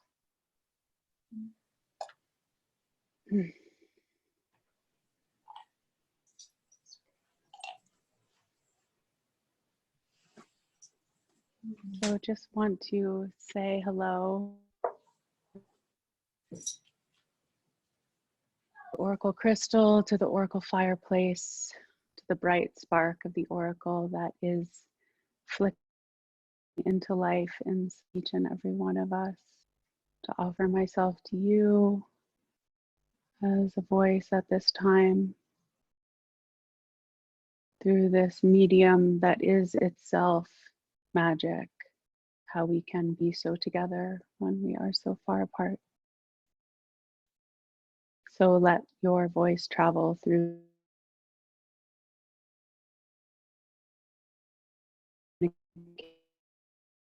travel, and may your voice move through my voice and out into the waiting ears of those who would adore you, those who would serve you, those who would carry your work into the world.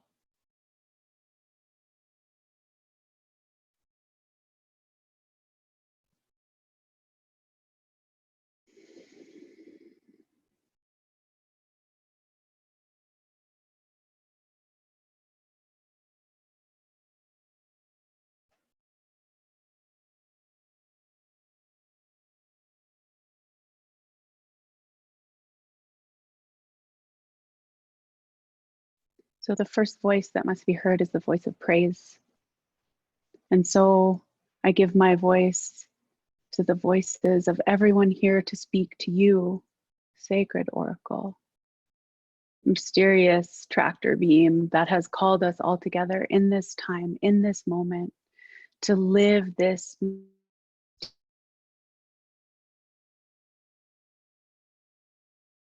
world through us together at this time. Thank you. Thank you for reminding us that the natural way to live is to live mythologically, that the natural way to be is to be in communication with the invisible world and the invisible world simultaneously all the time, seeing layer upon layer upon layer, overlaying each other when we look outside, when we look at the palms of our hands, when we look at the faces of our beloveds, we see layers of biology, layers of psychology, layers of archetype, layers of untapped potential, layers of ancestry, layers of offerings yet to be made. Thank you for calling us into this time and this place, this portal, so that we might begin to live within the awareness of all those layers simultaneously in each moment.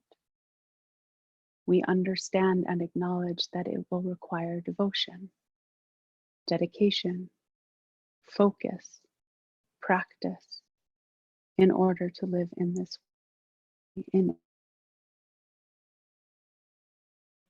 We recognize a call away from distraction, a call away from those aspects of the world that would convince us we are less than what we need, less than who we should be, as we step more and more and more into the awareness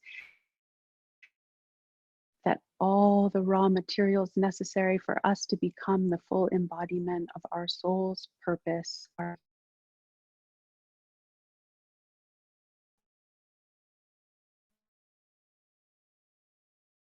and it is our job simply to remove all the obstacles that are between us and the fullness of that embodiment in this lifetime. And that has led us to you. Thank you. Thank you for allowing us to hear the call. Thank you for all the circumstances, all the ancestral stories, all the trials and tribulations, the traumas, the triumphs, every moment that has led us to here. And as we begin to prepare ourselves for the long work, the beauty work, the joyful work, the challenging work, the mysterious work of stepping into the full purpose of our soul's reason for being here at this time, in this moment, we feel the aspects of our being wanting to harmonize. In this moment, we acknowledge and call upon Hapi, great androgynous deity of the Nile.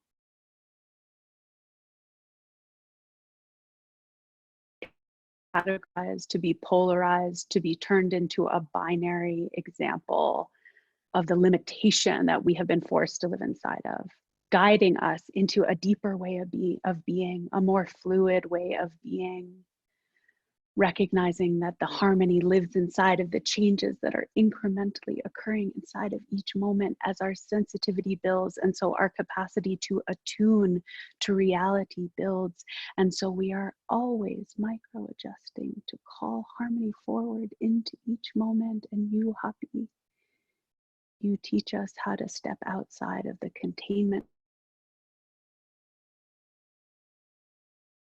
attune perfectly to each moment, impeccably to each moment, becoming whatever wild balance of yin and yang, of receptive and active, of in-breath and out-breath, of vast wisdom and infinite mystery we need to be in any given moment. Thank you. Thank you for being with us and for guiding us in our capacity to move beyond inherited identities and into authenticity. Thank you. We need your help. The conditioning is there to melt away and to allow the truth of our soul's purpose to arise and to align and to call forth an age and a time and a potential of humanity that we see.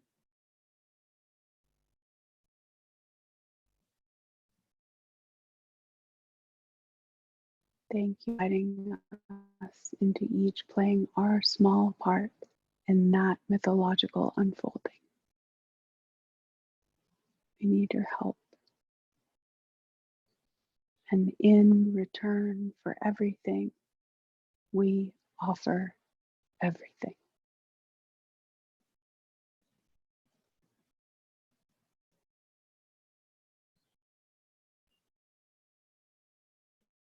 Begun in beauty, may it be so, and so it is.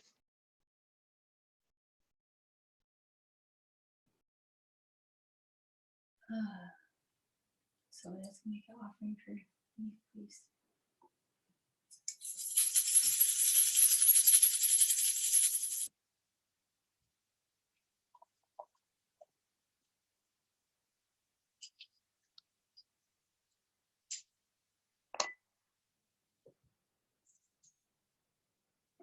What is this? Copal. Copal for you, Eve. Thank you. That was so beautiful. Wow. Feel nourished by your words. Always like a blanket. The words are like a blanket. I'll just get all cozy with your words in my blanket right now.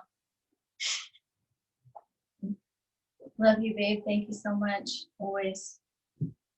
One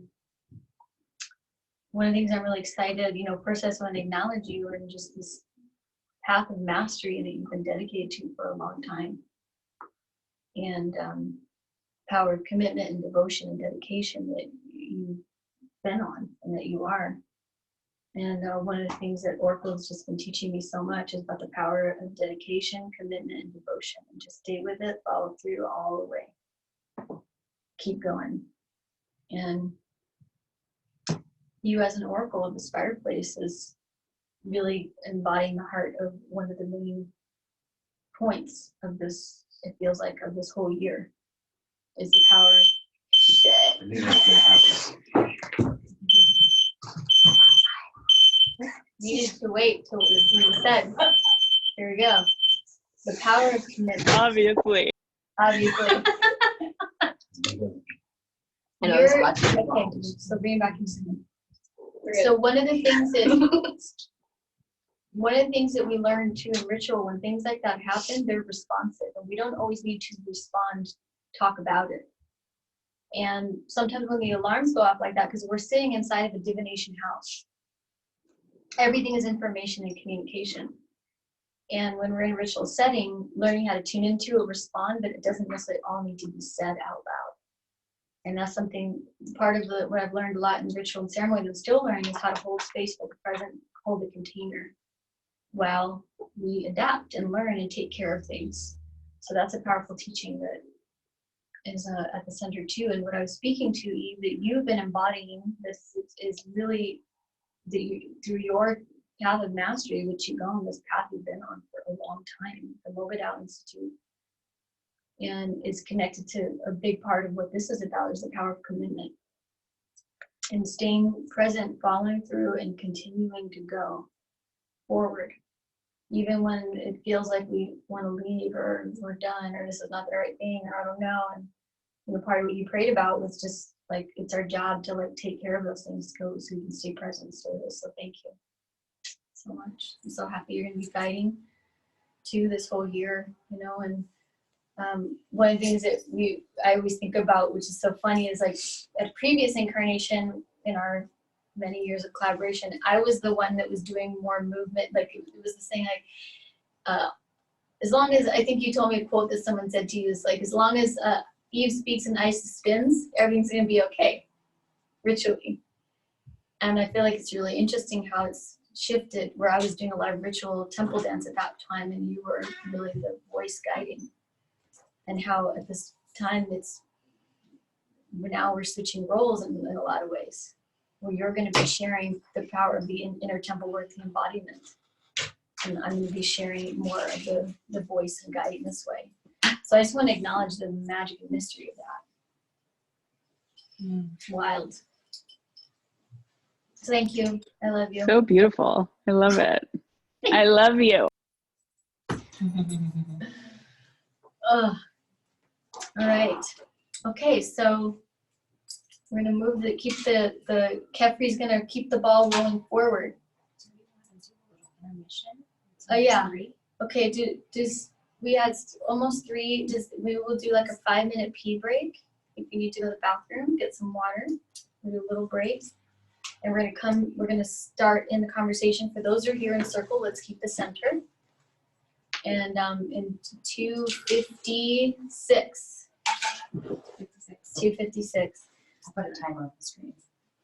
Okay, timer on the screen. All right. While that's happening, I just want to speak to, for those that are here, the cards that are here. And Eve, we pulled one for you. I don't know if she knows that. Yeah, she got happy. She got happy. Oh yeah, duh. Oh my gosh, see? My other brains. So you spoke to happy. Okay, circling back around. We also pulled 4 cards for the pillars for tomorrow's ritual. 4 directional for the 4 pillars. And so I'm just going to speak that to the 4 of you. Maybe somebody wants to write it down. For the east is Kepara for tomorrow's ritual. It's the Ace of Wands. Where are they? To the south is the Bennu bird. The 9 of coins, which is interesting. Eve, you notice the Bennu bird, Ben stone, tomorrow's ritual. 9 of coins. Indeed. Yeah. To the north is Satet, Princess of Coins. The west. Sorry, that was to the west. Thank you, Sonia. Satet's in the west. Thank you. And then to the north is Kekyu, the lovers. This is east. Yeah. East. Okay. So So for the 4 pillars, Maz, if you're there, the east, your Kepara and Ace of Wands for the east quadrant. For the south quadrant, which is Roxy, is the Bennu bird and the 9 of coins. For the west, Laura, is Satet, Princess of Coins, and we'll share about it. I don't know if you guys have a divination deck. And then Sonia, Kekyu in the north, and the lovers. Okay? All right. So while there's still a little bit of bathroom, let's bring out the Neath basket, the Neath cauldron here. And let's just make an offering to this. Here, you can go ahead and make an offering, and then we're gonna describe what's gonna happen here. And then while this is happening, what I'm feeling, Roxy, is that because what's gonna happen here in the circle and the council is, this is the moment divination-wise where Roxy's gonna divine through names in this cauldron into the 4 pillars, each person that goes into the 4 pillars. And while you are divining that, I'd love if you would pray, make a prayer that goes into that divination energy. So I'll just pull them out.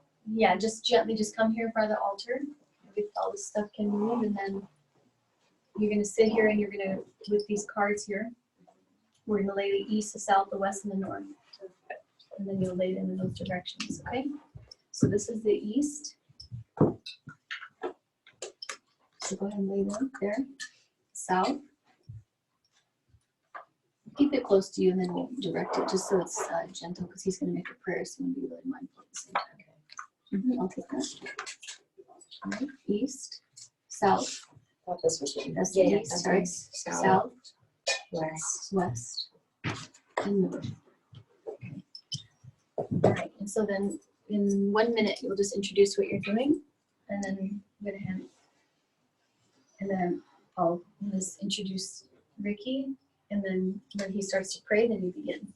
So right at 2:56. Eve, I had an idea. Remind me to text you about it. Call you. Eve, is she hearing me? Eve, I had an idea. So I want to make sure to talk to you about it after this. She can hear you. She's smiling Okay. and laughing. An idea. Sorry, you couldn't hear me? Oh. No, I couldn't hear you. Immediately, I'm like, what? An idea? Oh. Okay, Okay, 256. Roxy, please introduce what's happening now. All right, we are going to do the 4 pillars divination and pull out of this beautiful copper cauldron that we have here. Will you hand me that cauldron? Awesome. So all of you are inside of this cauldron right now. And we're going to do a little bit of divination to divine everyone into 4 groups to be with your pillars for the next few months. And while I do this, Ricardo is going to say a prayer. Yeah, and I want to introduce him. Okay, perfect. So maybe we can bring the cauldron over here. And sorry, that one. Got baby cauldrons, we've got grandma cauldrons, we've got mom cauldrons, newborn cauldrons with useful tools. I remember when we were in Bulgaria, Eve and I were in Bulgaria, and I remember this amazing Bulgarian family was cooking, and over the fire they had all these sizes of cauldrons, and they were cooking all the different parts in the cauldrons that became the like medicine food with their prayers for each and every one of us. And so at that moment I was like, wow, having different sizes of cauldrons for different functions is so useful on multiple levels. One of the things I was thinking, I need a charcoal. One of the things I always think about, even I talk about this all the time, is that when a body dies, you know, and the soul goes on the journey home again, the soul goes, I always think of the soul goes back into this cauldron. Even I talk about this all the time. Soul goes back into this cauldron, and inside of it is all of these other souls, and then the Big Dipper comes in and goes into the cauldron and stirs the cauldron, mixes up all those energies, and then takes a scoop and then scoops in, and then a soul takes the journey through the Taurus constellation all the way back into planet Earth. And so I just like to think of that, you know, the variety of ways to tune into the power of the cauldron. Okay, so Roxy, the key here, before I introduce Ricky, is part of like, this is usually with a prayer, we don't do 2 things at the same time. Usually it's just one thing at a time. And so this is a new, like Eve said, experiment. And so the key here is being as gentle and quiet as possible so that when he's praying, he can keep focused on his prayer. Yep. And then we're just gonna let's see how it unfolds, and then when that's complete, then you'll introduce the pillars. And we don't need to worry about writing it down right now. We'll write it down after. Perfect. Okay. Okay, babe. So my love, my companion. Wow. My life is just feels just so much more complete and like in alignment with you in it. And one of the things that you have been teaching me before we even got together, you know, Ricardo and I have been friends for 12 years or more. We've lived together 3 times before this. We know each other really well. We used to go to each other to talk about our relationship dynamics. And so we were like really close friends, really, really close friends for a long time, lived together, been through a lot together, and really the medicine brought us together. And for all these years, we've been praying together for a long time. And the medicine is what brought us together, ayahuasca. So I just want to acknowledge your grandmother medicine.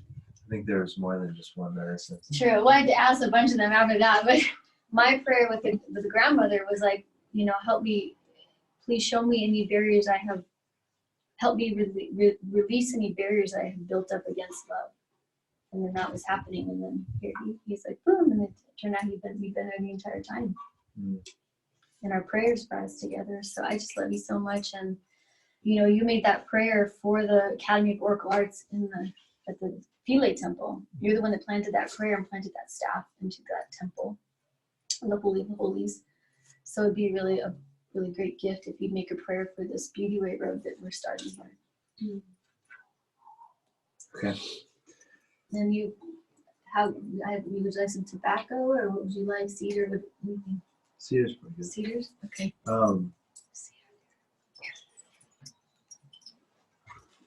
So anything in particular, or just the beauty way that we're embarking on?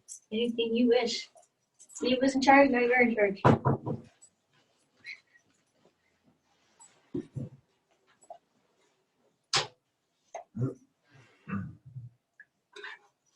The prayers continue.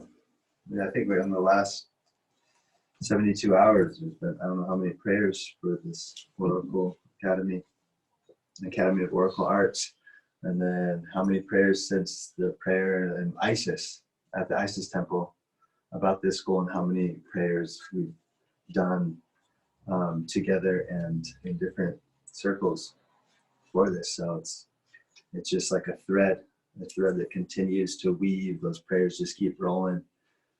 Sometimes we fall maybe off track or lose focus. Maybe if there finds a direction, and then we bring it back to a prayer, and it keeps us back on track and keeps us our heightened awareness, what our true heart's direction is going. And we get distracted by something, and then that prayer brings us back, and we keep going. So thanks for asking me to pray again. Continue the prayer. Oh, Creator God, Grandmother, Grandfather, to the east, the south, the west, the north, Mother Earth, Father Sky, I call upon you now at this time. This little bit of evergreen in my hands, an extension from your beautiful creation that always stays green through change of the seasons. That evergreen is always there. From the story of the sunlight and water in this earth that births a seed that grows into a tree and flowers your leaves, that you stay green throughout all times of change. So with this evergreen in my hands, I ask that we can find that reliable, trusting nature within our own hearts. When we sit around this oracle altar, that we can believe in ourselves, that we can find that harmony with each other, that we can support one another and stand by our close relations. We call brother, sister, or friend, mother, father, uncle, or auntie, or cousin, however that relation is to be, that we can stand by and honor those relations, that we can support one another in our endeavor of life and help each other find that beautiful prayer amongst this altar of the oracle. And when we go to other altars, that we can share our beauty that we cultivate within ourselves from one altar to share it to another in all respects and honor to that other altar. So help us with this evergreen being an offer to guide us, support us.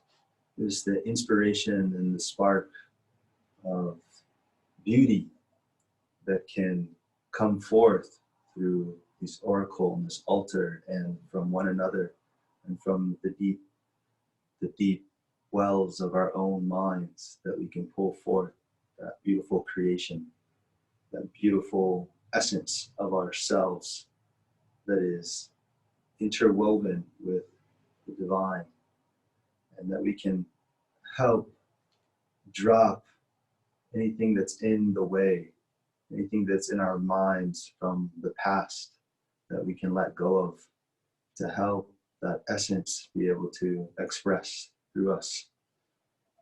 And the understanding of coming around this oracle, the little that I know, as one thing that I'm starting to learn is just to allow, to drop anything that is in the way and allow that beauty to express.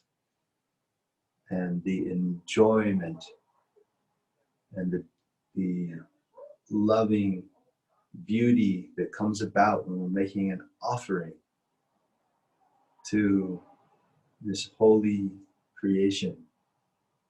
It brings about a sense of gratitude and a sense of wanting to be in service, and a sense of wanting to help in some way, to be a warrior, to be a prayerful person, to be a helpful person in this earth. So I want to say thank you in that way, that those insights can come and we feed that beauty for that beauty to feed us. So continuing on with the prayers that we've made and weaving them all together, ask for a good blessing for each one of these wonderful people that have come around, the apprentices, the ones who have come around to commit to this year program, this year endeavor that will bring about more enrichment for their lives, that they can have everything they need to be able to show up for their commitment and be able to have a good, healthy, open mind, a good, healthy, open heart, and that they can be healthy and abundant throughout this whole year, and that they can receive however is going to come from this Oracle Academy, that they can flourish in their life and they can share that with their families, and their home place, and any work that they do in this life that will help them in a good way. So may there be beauty to the sides, to the front and the back, beauty beneath, beauty above, beauty in the heart, beauty all around. That way I want to say thank you very much for life. Thank you for this opportunity to pray. Thank you for my wonderful and beautiful fiance, Isis. Blessings upon her mind, heart, body, and spirit. May she have time to rest when she needs to, and everything she needs to keep going, to be able to bring all the teachers, all the key players, and everybody that is a part of this academy, that they have that nourishment that they need, and the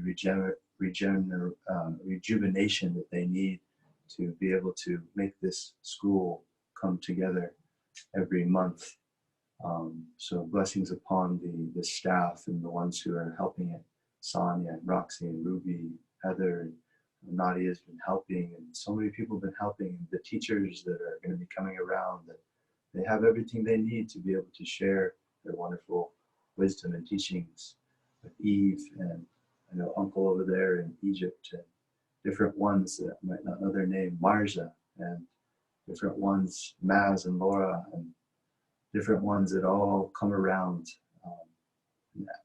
My bro Adam and Jacqueline, and different ones that have come around, Curtis, all these ones that come around to make this happen. The whole crew that went to Egypt, and many more. I wish I could have their names just come forth, but you know who I'm speaking about, and those ones. So please bless them and everyone that's a part of this in a good way. Anything that I might have left out, please take care of that with all intentions of a good well wishings for this beauty way of the AOA, the Academy Oracle Arts. Thank you.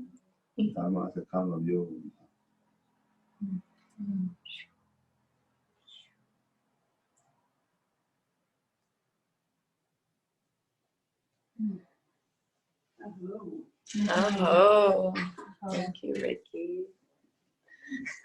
Cheers, everyone.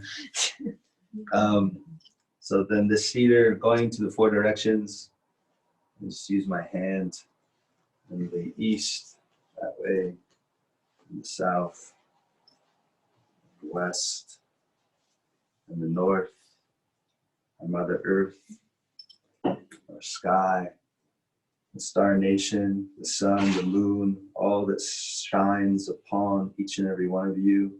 When you look at the sun, when you look at the moon, those prayers is shining back upon you and your loved ones like that. And then through the computers, you can reach out virtually and help yourself to this evergreen smoke.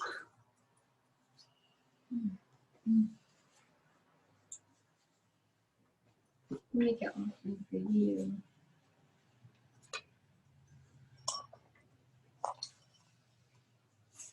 Thank you, babe. Yeah. Thank you for your prayers.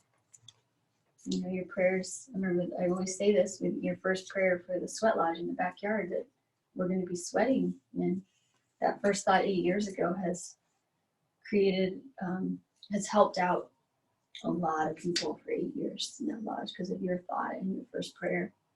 So I just want to say thank you for that. And also thank you for being willing to lead the sweat lodges this entire year.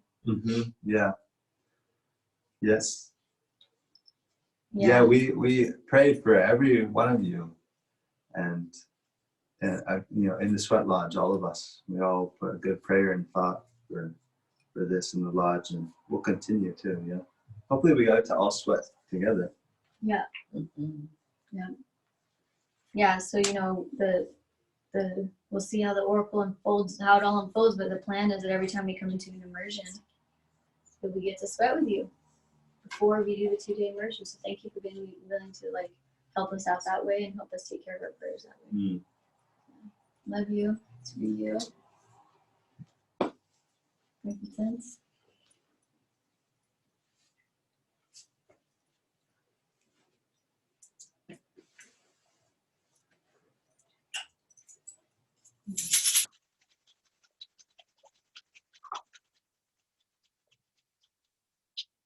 All right.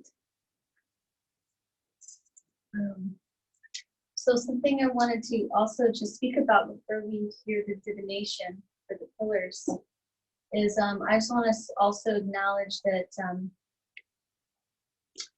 we have 8 crew, like a team of 8 that are caring for and tending to this, the whole apprenticeship. And I just want to acknowledge that, you know, Mars is the center elder for this fireplace. And then we have a circle of facilitators and educators, and so I acknowledge, of course, my sister Eve, who's here, and Ruben Bradford and Shira Salzman, William J. Kiesel, Naha Armadi, Mahmoud Koder, and Norman D. Ellis, of course, Marza Millar, so William, and then Mark Abba and Special Blackburn. And so I just want to make an offering for all of the teachers that are coming around, and a lot of them are my teachers too, and I love that. I feel like it's just such a gift when, you know, my teachers want to be part of this too, who I've learned from and get to share that way. So I'm very happy about that. So this is just for all the teachers or the educators that are coming in. And already some surprises have unfolded, which seems like that's going to keep happening. And I also want to acknowledge our 8-directional wheel of the team that is caring for this whole circle in a variety of different ways. In some ways that may be obvious, some that may not. Obviously the 4 pillars are Maz and Laura and Sonia and Roxy. And I want to acknowledge Jacqueline, Nikki. I want to acknowledge Adam Doyle and Rowan. And then there was one more 4th of that 8. Shazi is obviously Shazi. And Shazi Usman and Zara. We have 5. Sonia's told me we got 5. Zara. And so we have a big team that's going to support this entire year. And so I moved from 8 to 9, so we're moving in 9s now. So this is for all the team. And that is going to care for this, and then this is I'm about to, yeah. So this is the team that's going to be caring for the logistics of things. And so that's for all of the 9 of you.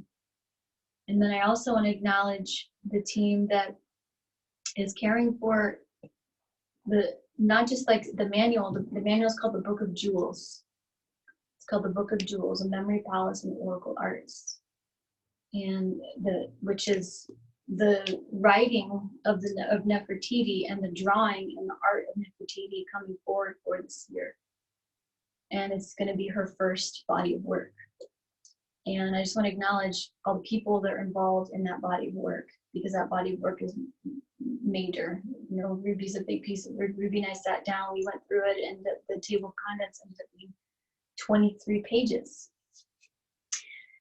And so it's a big body of work that's coming through each session. So I just want to acknowledge all of the team that's involved in just the Book of Jewels in and of itself. So want to acknowledge Nadia Obama here. I want to acknowledge Ruby Chase.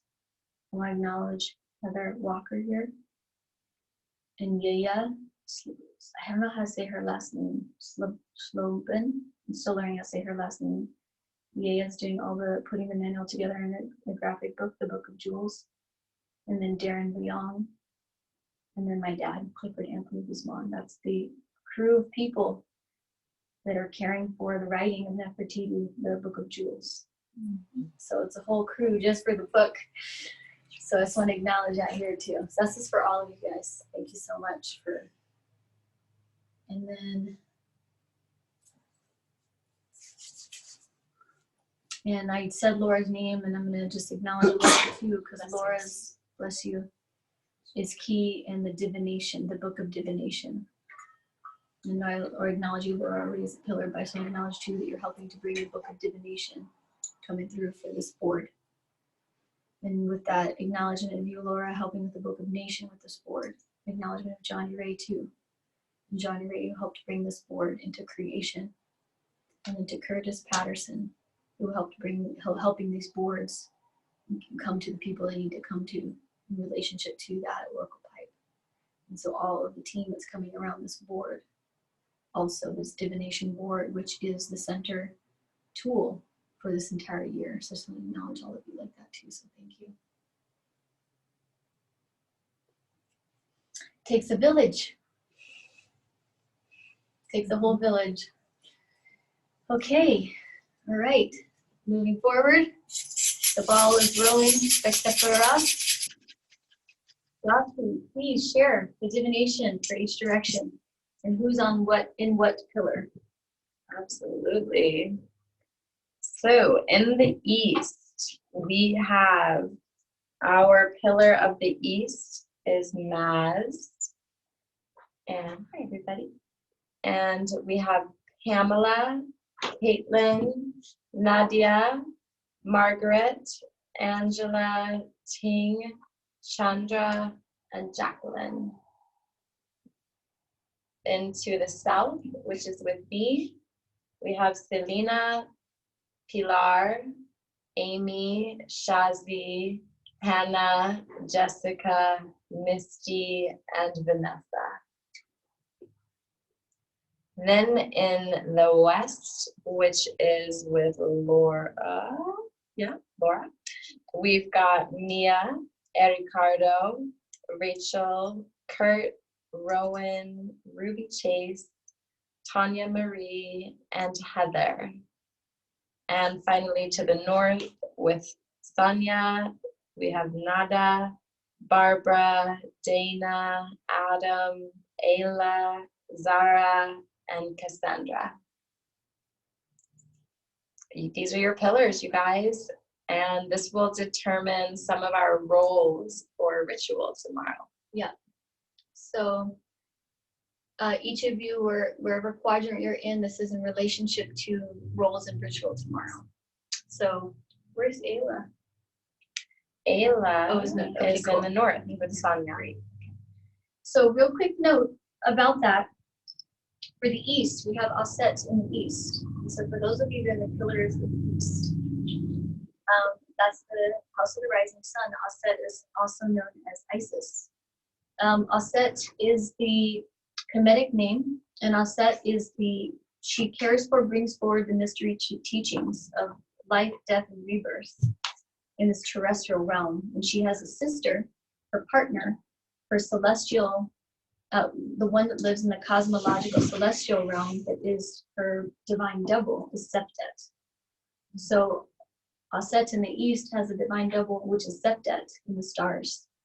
And so in the celestial realm with Septet brings forward the wisdom teachings from the cosmological realms in partnership with Aset in the terrestrial realms, and to bring the mystery teachings forward to support this great time. So I just want to speak a little bit about Aset.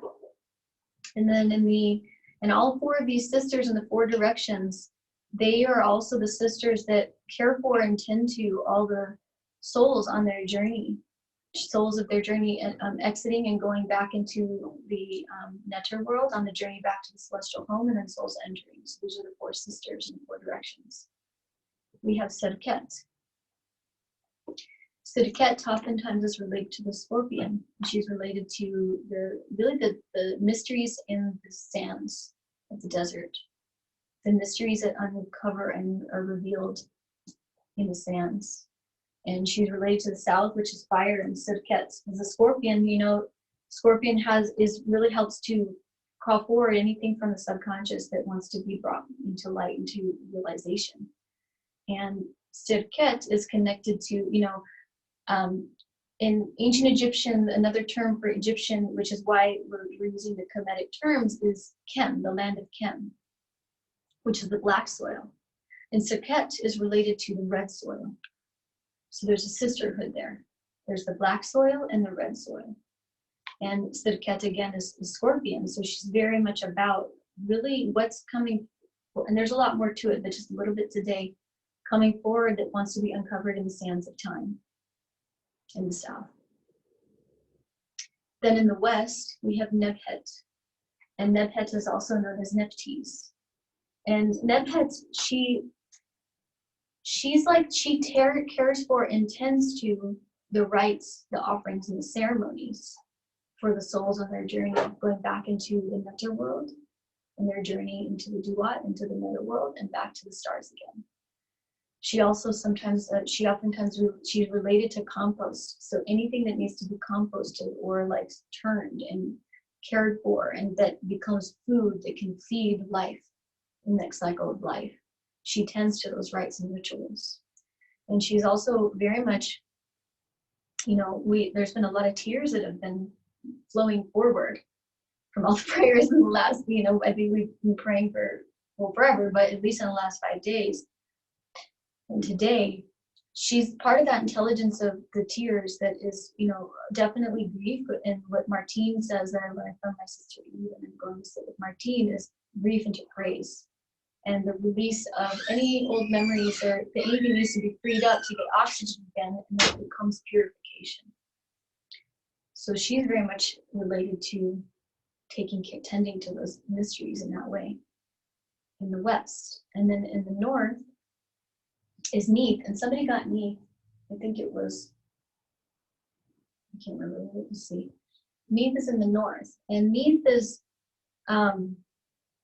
she's recognized as the net of consciousness, the weave. Her name means to weave, and she's connected to the weaving of cosmological energy that creates and manifests the world, and the net and web of life, the web of creation.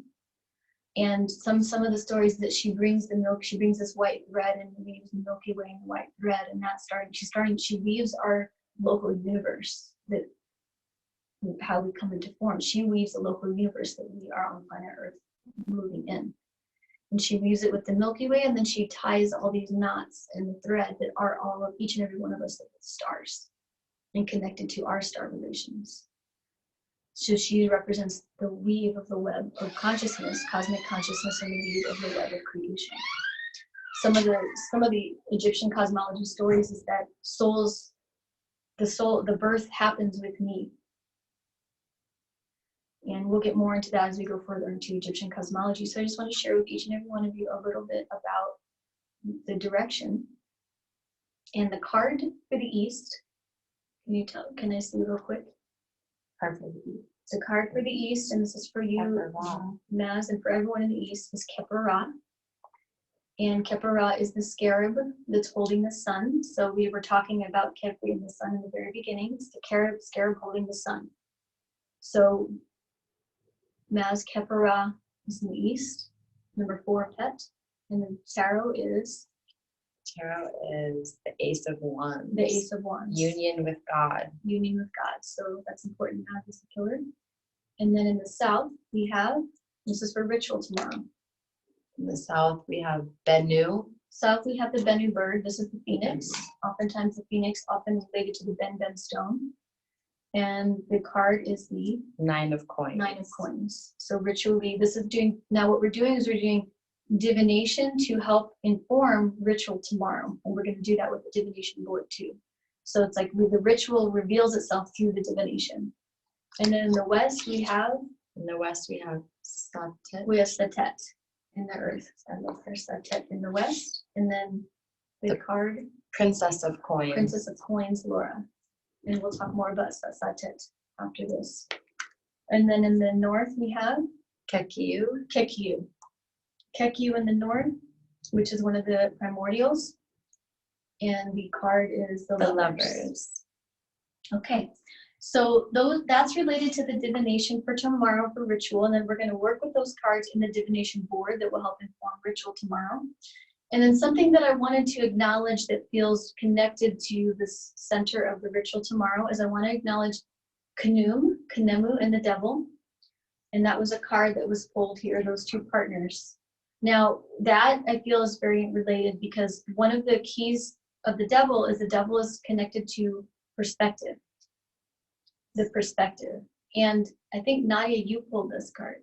Mm-hmm. Now, the thing that's interesting about the devil and Kanemu, which I feel is really related to ritual tomorrow, so this is why I'm speaking to it.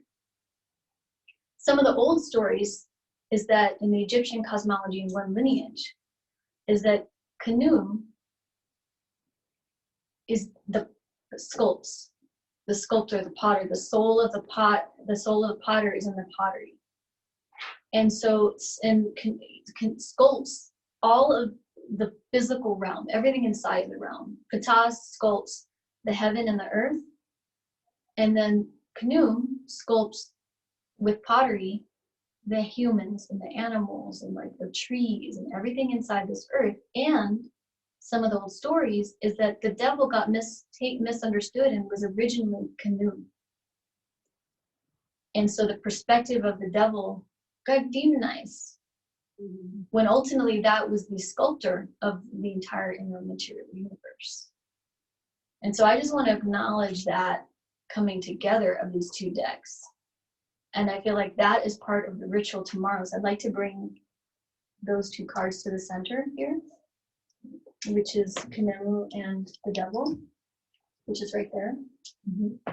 Oh, they got pulled together. They got pulled together, which is why I'm bringing this up. So I feel like this is the connected to the center of the ritual tomorrow. So I can go to the center there. Yeah. So this is, that was Nadia.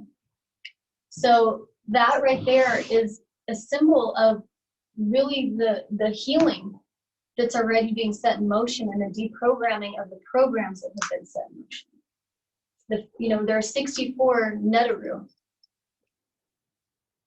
And of the 64 Neteru and all of the tarot cards, those two came together through Nadia, through your prayer, through your name, for the healing and the deprogramming to set in motion for this year. So I just want to acknowledge the power of that divination and then also just make an offering to that right there. So it's incredible. When I saw that, I was like, whoa. So this is for that, for you. Thank you. And, part of, this year, which is so much, and we're going to get into a few more logistics soon. I know it's almost 4. My dear sister Naha, who's going to be one of the teachers we trained and studied, we share one teacher, William J. Kiesel, who's also going to be a teacher for this year, which is incredible. It's like our teacher's coming, one of our teachers, and we both had other teachers, like Odyssey Mars is one of my teachers. And she's had others. And one of the things that she reminded me of this quote the other day, and I just had forgotten about it, this really amazing magician, Lon Milo Duquette. What he says is, we're not doing magic. We're learning, I'm shifting the quote a little bit because I don't know it by heart. We're not doing magic. We're learning becoming magicians so that every act becomes magical acts. That is a very important quote that I want to bring forward. It is going to be in the first body of text for the Book of Jewels. So you're going to have that quote in there, but I just want to speak to it again because I really feel like the magician card was pulled. Today is the day of magician. And so I just want to offer this quote because this is a very key element in the work of magician. We don't do magic. we become magicians so that every act becomes a magical act. Let me say it one more time. We don't do magic. We become magicians so that every act is a magical act. It's a very, very, very important quote. Okay? And so that leads to the work of the divine work, which we'll get to further in. Okay. So, acknowledging the magician card, acknowledging to the threes in terms of Bina. Bina, she's also represents Saturn. We're going to get deep into the tree. So I'm just giving some little keys here. One of her main symbols is the triangle. And the triangle is the womb.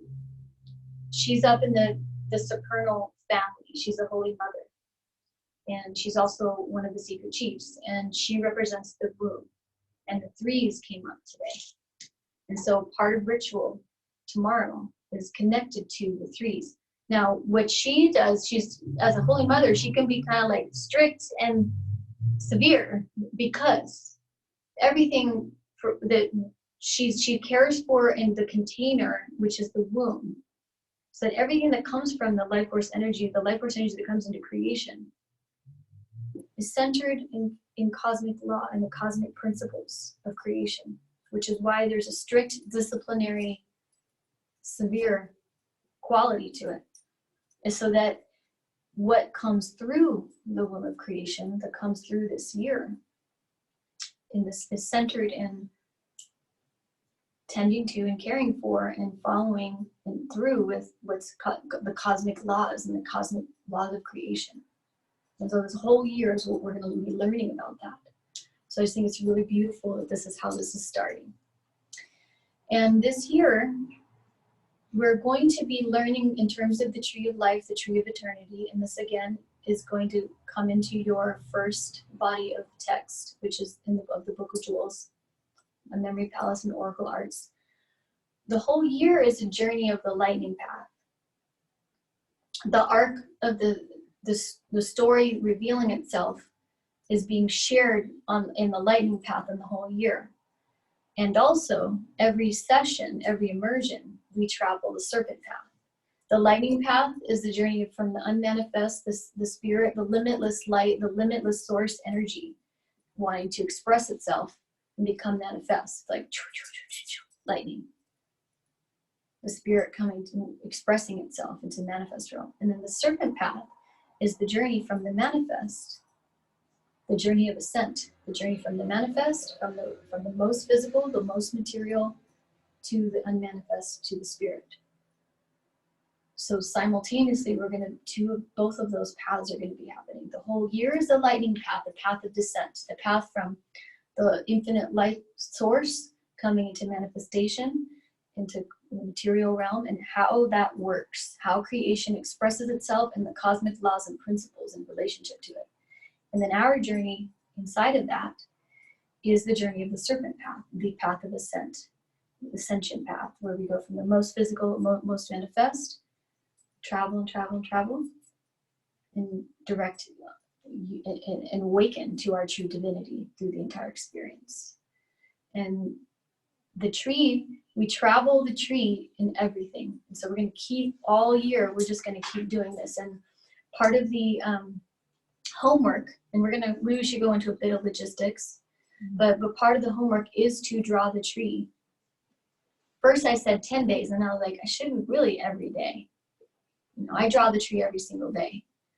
And so before I get too much into that, we're going to go a little bit into logistics. Okay?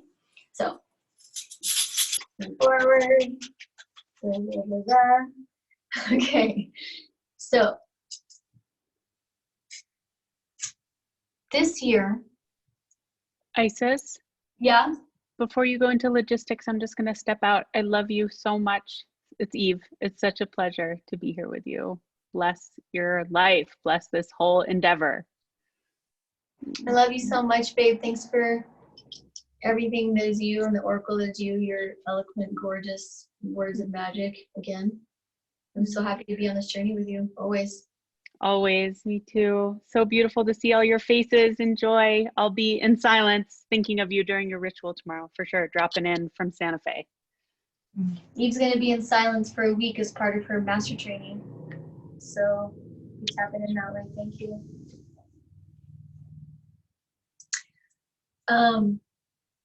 Okay, so this 2-day session today and tomorrow is an addition to the year. And originally we were supposed to start this weekend, you know, and of course the oracle and how the great coronation has unfolded. The prayer is that we do get to come into create physical space together for the technical first session, which is June 25th and 26th. Now, obviously, we're going to flow as we do, keeping communication through the whole process. And this is this is like the opening the door. We haven't even walked through the veil yet. We're just opening the doors of perception. This is like a door opening. And tomorrow in ritual is the moment where we see with the layout of the cards and what the board says. We're going to do a divination board reading. And then from what the board says on the cards, we're going to feel into the sculpt of the ritual on the Tree of Life map for tomorrow. And a big part of the ritual tomorrow is each and every one of you making a prayer for your journey. So this is a chance where you pray for your journey this entire year. And in that way, you can include the prayer for the group too, as you wish. But this is really the heart of tomorrow. The heart of the ritual tomorrow is for each and every person to get a chance to pray for their whole year. And so I just wanted to say, usually I don't say that ahead of time, but I wanted to offer that here now so you can sit with it, you know. And one of the things that one of our elders has said, Hector Gomez, you know, he always says to me, he's one of my teachers about prayer. He's like, keep it simple, Isis. Keep it simple, keep it clear, keep it direct. And I always say this, and I will probably always say this for the rest of my life. Keep it simple, keep it clear, keep it direct, so that you can tend to your prayer, you can walk your prayer, and you can care for your prayer. Sometimes if we pray for too much, we can't remember what we prayed about, and then we can't walk it, live it, and embody it. So I just want to say that, you know, for tomorrow, like tomorrow is the moment where you get to make a prayer for your year. And the prayer that you do make by nature is supporting and caring for your relationships too. And so I just want to be really clear and direct because we're going to work with the tobacco. If you happen to have tobacco, it would be with a little bit of tobacco. If you don't, we can call upon the spirit of the tobacco for that moment. Okay. So from that ritual tomorrow, and we'll see what the board and what the cards say for that ritual unfolding. And once again, each of you are part of the ritual based on the divination of the pillar that you are a part of and you're caring for. And then each of the pillars are going to communicate the pillar that each group is standing in tomorrow. Okay? And from that ritual, there's going to be the first body of text of the Book of Jewels, Memory, Palace, and Oracle Arts. And that's the first body of text that tells some of the story of this Oracle clan and this Oracle journey that we're on. And then the first blueprint of the Tree of Life is going to be shared. And I put all the divination cards on there. That's the Tree of Life. And so with that glyph, and it's going to be we're going to send this in the email and speak about it tomorrow. There's going to be some, I don't like the word homework. Can we change that word name? Coursework or divine work. Divine work. Study. Your Study. divine practice. There we go. Thank you, Nadia. Your divine practice. There's going to be some suggestions for your light work. Is that what you said? That's what Ting said. Ting said, for your light work. So one of the first things is there's going to be the 42 ideals of Ma'at. For those of you that you've been working forever, as you know, we will always work with the 42 ideals of Ma'at. So that's going to be passed to you in the very, very, very beginning. And the reason why is because in the ancient Egyptian traditions, ancient Egyptian cosmology, these 42 ideals, and this particular version is from Lady Olivia from the Fellowship of Isis, were the internal system of checks and balances that each individual tended to in their life, so that the time when they took the soul's journey, and when the body passed and it was time for the soul to go to the afterlife, to the netherworld, when their heart was laid with a feather, it was weighed against these 42 virtues, these 42 ideals. And so the ancient Egyptians followed and tended to their lives based on these 42 ideals. So why that's coming in the very beginning, so that you have these 42 ideals, these virtues, to support you and help you through the entire year. I read them all the time.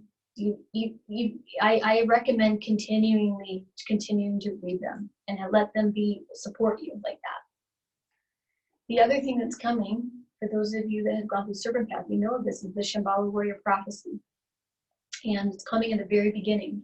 So these can be sort of like our core, the core that which we can move from all year.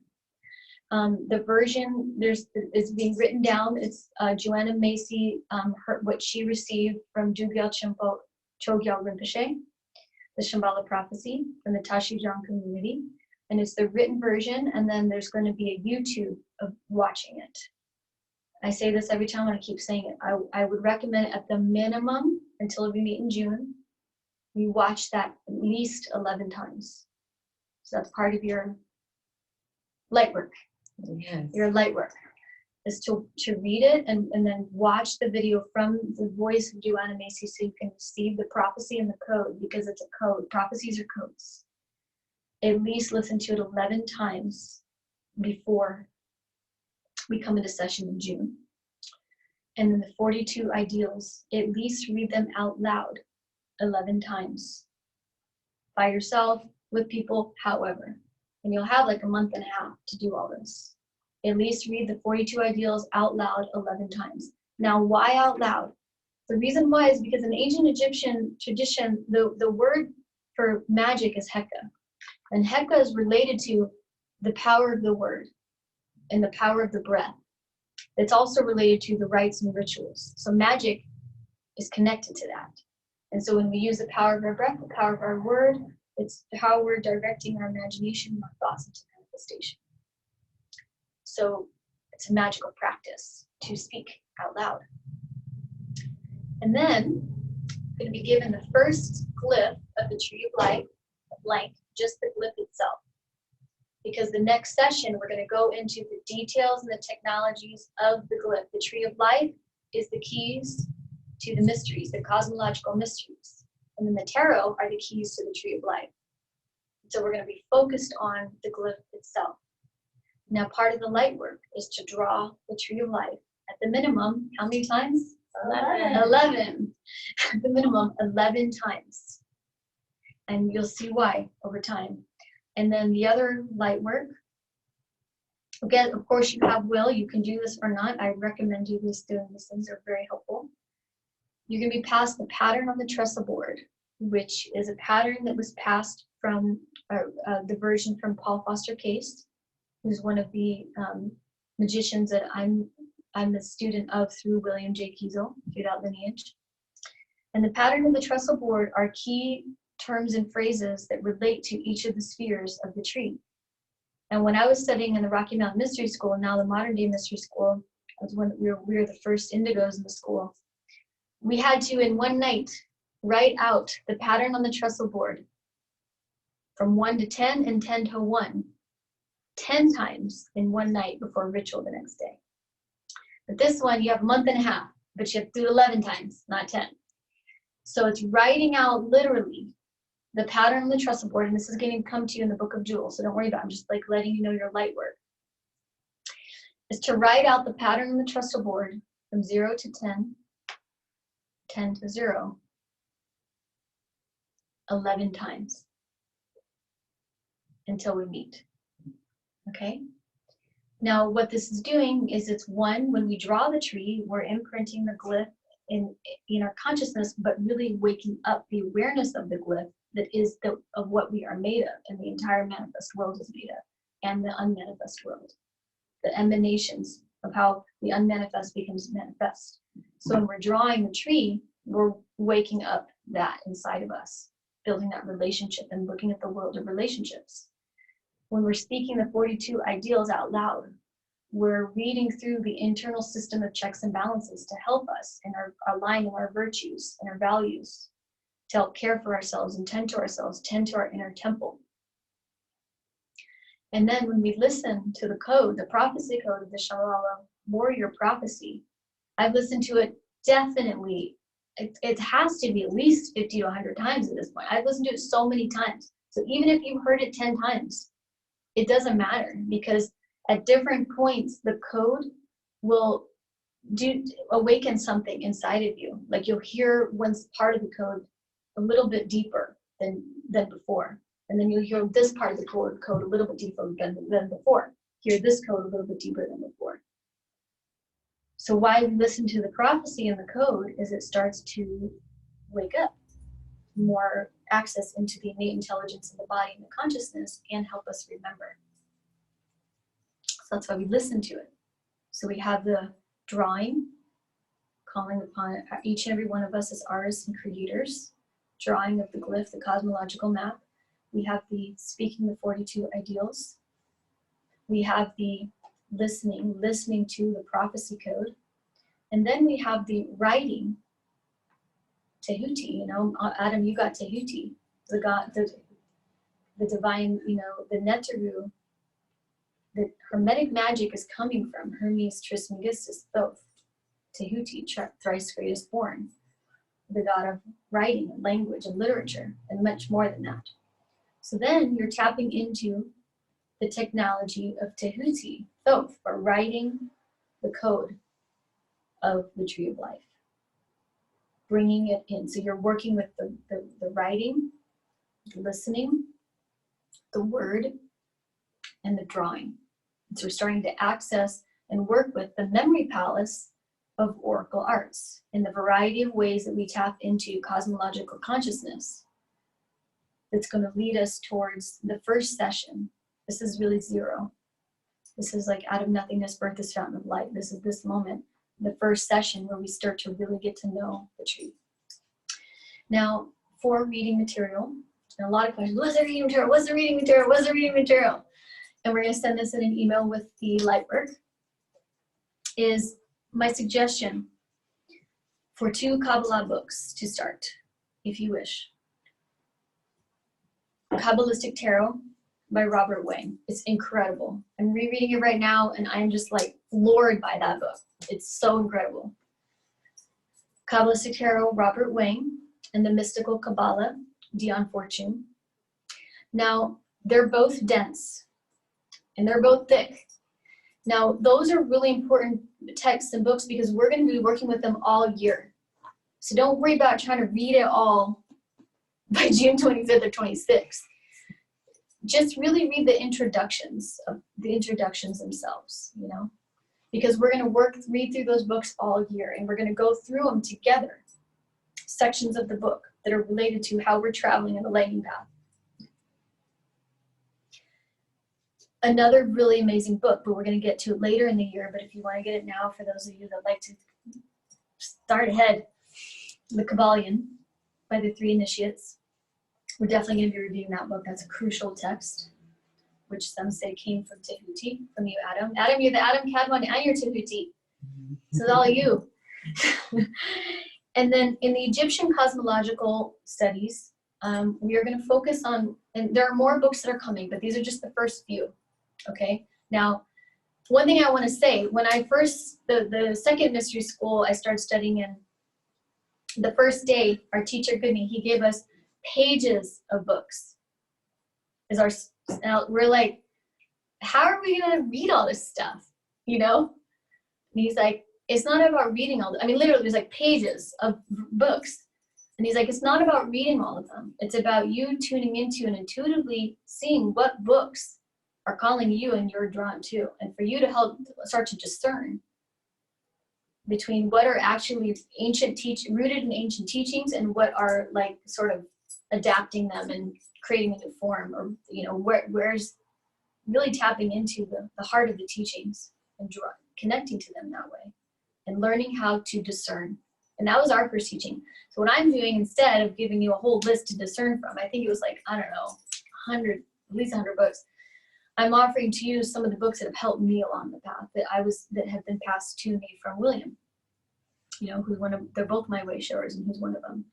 So Robert Wang, Kabbalistic Tarot to start, the Mystical Kabbalah, Dion Fortune, and then the Kabbalion by the Three Initiates, and then the Book of Divination, the Book of Doors, and this is a divination, ancient Egyptian manual, a divination deck, the Book of Doors. Now this is related to the cards that we've been pulling here. We will be going through, this is a book, this is a divination, some of you already have it, for those that you don't, we're going to be going through this the entire year. In fact, the entire year, there are divinities of the Neteru that are associated with every step along the journey. And so we're going to be learning through the entire year the relationship of Hermetic Kabbalistic lineage tradition, and that more of that is in the first body of text. And then the Egyptian cosmological perspective. This book of divination, this book of doors, is Anton Veggie and Allison Davidson. And they were major students and really brought together a lot of the work of Wallace Budge and Ishwalar de Lubitz. And for those of you that are Egyptian nerds, John Anthony West really forwarded Ishwalar de Lubitz's work. So Wallace Budge and Ishwalar de Lubitz. And from there comes Graham Hancock and Robert Schock and Norman D. Ellis and Nikki Scully. And so it's just worth noting the lineage. This is and this entire Egyptian deck is in Kemetic. It's in the original terms, Kemetic. And then one more book that I feel like is very important for Kabbalah, and we're probably going to introduce this book after the next session, is the Sefer Yetzirah. The Sefer Yetzirah. So don't worry about that one yet. Let's just focus on Kabbalistic Tarot, Mystical Kabbalah, the Book of Doors, and the Kabbalion. Now you can choose, if you don't want to get all four, just choose one of those Kabbalah books, the divination deck, and then the Kabbalion can come later. Okay? Awesome. And so, 8 more minutes. For prep, it's very useful. Actually, Roxy showed me this. She's like, get one of these ones, these drawing ones, so that I can like write in my colors and draw my tree. I love this because then because the tree also, there's colors associated with every sphere.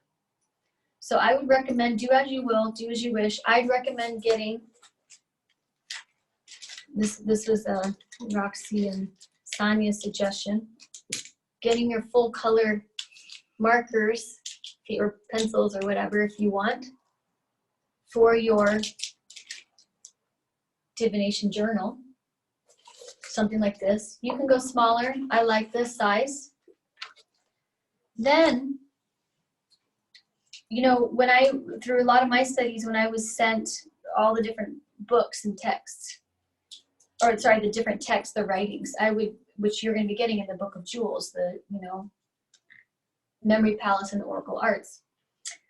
I printed them all out, and then I put them in a 3-ring binder, which I still have. You don't have to do this. This is just what I do, and I'm a Virgo, so I'm just Virgo in this way, I guess. But what I did and still do is I print them out and I put them in the plastic sealer covers, so that I can sift through very, very fast. And then I put in my dividers per section. And then inside of those dividers, and we'll write this out. Just a suggestion. You don't have to do this. But this is just if you want to be a Virgoan in this way, or however you are.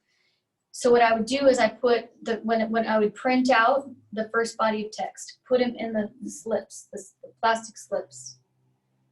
Hopefully there will be a non-plastic version very soon. But until then, I'm going to reuse these forever. And then I put a divider, and I put all of my 3-ring paper, what do you call this? The paper. In the binder, in the 3-ring binder. Separators? The plastic of the content of the Book of Jewels, the divider, and then 3-ring papers so that I can write notes per session. Yeah, like note. Loose leaf paper. Loose leaf paper, thank you. Rowan. Thanks, Rowan. Then I put loose leaf paper in it too. And that way I have the notes that I can write down in relationship to what I'm learning in that section. So that's a suggestion, as you wish. It is your will, however. Okay? The other thing that I would suggest is your personal, and we're going to write this down and send an email, your personal grimoire, your magical book. Now, your magical book, you have your art journal where you draw, experiment. Like I draw all the time. I'm constantly experimenting in here. This is my experimental journal book, art book, my divination art book. Then I have my 3-ring binder, which I'm going to do, that has the Book of Jewels text, the divider, the loose leaf paper to make my notes in class session. Then I have my magic book. And in my particular magic book, some refer to it as grimoire. Grimoire is often related to spells and workings and operations. Your particular, whatever term you want, right now we're going to call it, we're going to decide, we're going to feel into what we're going to call it. I feel like grimoire, we don't want to use that term. So we're going to say that, introduce the name of the book tomorrow.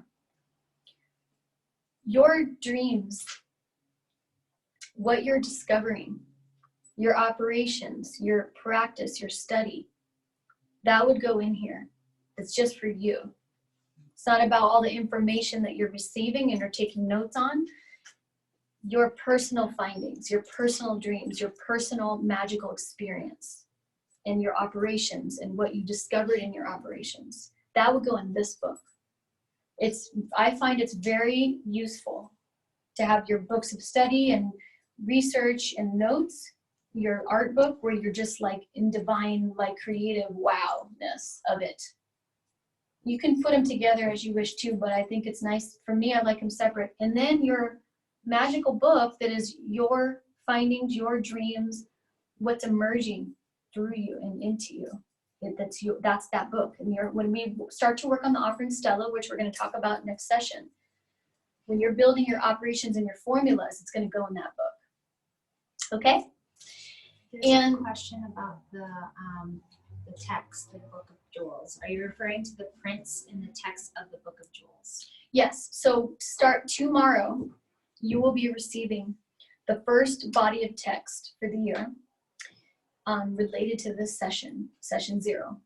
The name of the whole book that you're going to be receiving over the year is called the Book of Jewels, a memory palace in Oracle Arts. And so every session, you're going to receive a body of text that's related to that particular session. And so you're going to get the first version tomorrow. And that's a collaboration, like I said, of like the Nefertiti, me, my dad, Nadia, Heather, Yaya. All that has, and Eve in a way, because I feel like Eve also writes through me too. And you're going to receive sections of that all year. Okay? And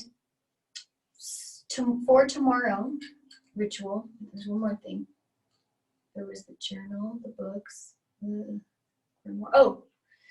so when I was studying to do high priestess training work from Lori Goodness-Then at the time, I think she has a different last name. I need to know what her last name is. When I asked her if I could apprentice under her, she said, yes, but I will only teach you in your dreams. And that was, I remember we were on a plane and I was just like, okay, you know. And so then so I asked her, like, do I share my dreams with you? And she's like, no, I don't want to hear about your dreams. She was really firm with me, actually. She's like, I don't want to hear about your dreams. I'm only going to train you in your dreams. And she wouldn't even like talk to me for a while. Now, I'm not saying I don't want to hear dreams, because I actually do want to hear dreams. But I do want to say that part of the apprenticeship training that she passed to me that I'm passing to you is that Nefertiti, either directly Nefertiti or Nefertiti through me, can and will train you in your dreams if you want that. And the way to want that is you ask, and you just, before you go to sleep, ask for a teaching in your dreams. It can happen every night. It can happen however long, and then we'll get to how to remember dreams, and how we'll get to that. But some very clear, obvious examples are mugwort as an herb, smelling or drinking the tea of mugwort, blue lotus, and Kalia Zakete Chichi is another one. But don't even worry about it that you don't have those medicines. I know we're in the time of the Great Coronation, and we'll talk more about that. So Nefertiti can and will teach you in your dreams, or through me. She will teach you in your dreams if you want that. You just have to ask, and then you'll learn about what, and write immediately when you wake up. And something that's very helpful in those 4 o'clocks, so we're almost done here, is that to turn your phone off or like ideally not even have your phone or your computer in your bedroom, especially if you want to receive a teaching in your dreams. Like, don't even have your phone and your computer in the bedroom.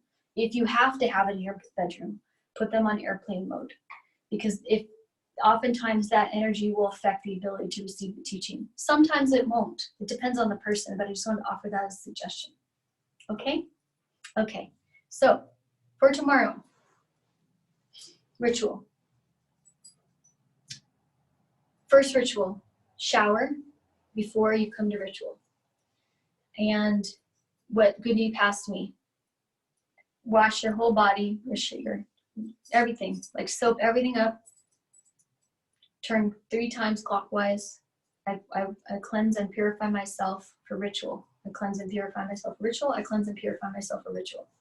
Soap up, shower again. Turn 3 times clockwise. I cleanse and purify myself for ritual. I cleanse and purify myself for ritual. I cleanse and purify myself for ritual. Do it a 3rd time. Do it a 3rd time. You're cleansed for ritual. Then, however you want to do it, I'm going to be passing you a rite tomorrow on how to do that, but in preparation. However you want to do it, you're going to call upon your higher self to merge with your physical self for the purpose of ritual. And we're going to go through it together again tomorrow, but do it how you do it. Okay? Cleanse yourself.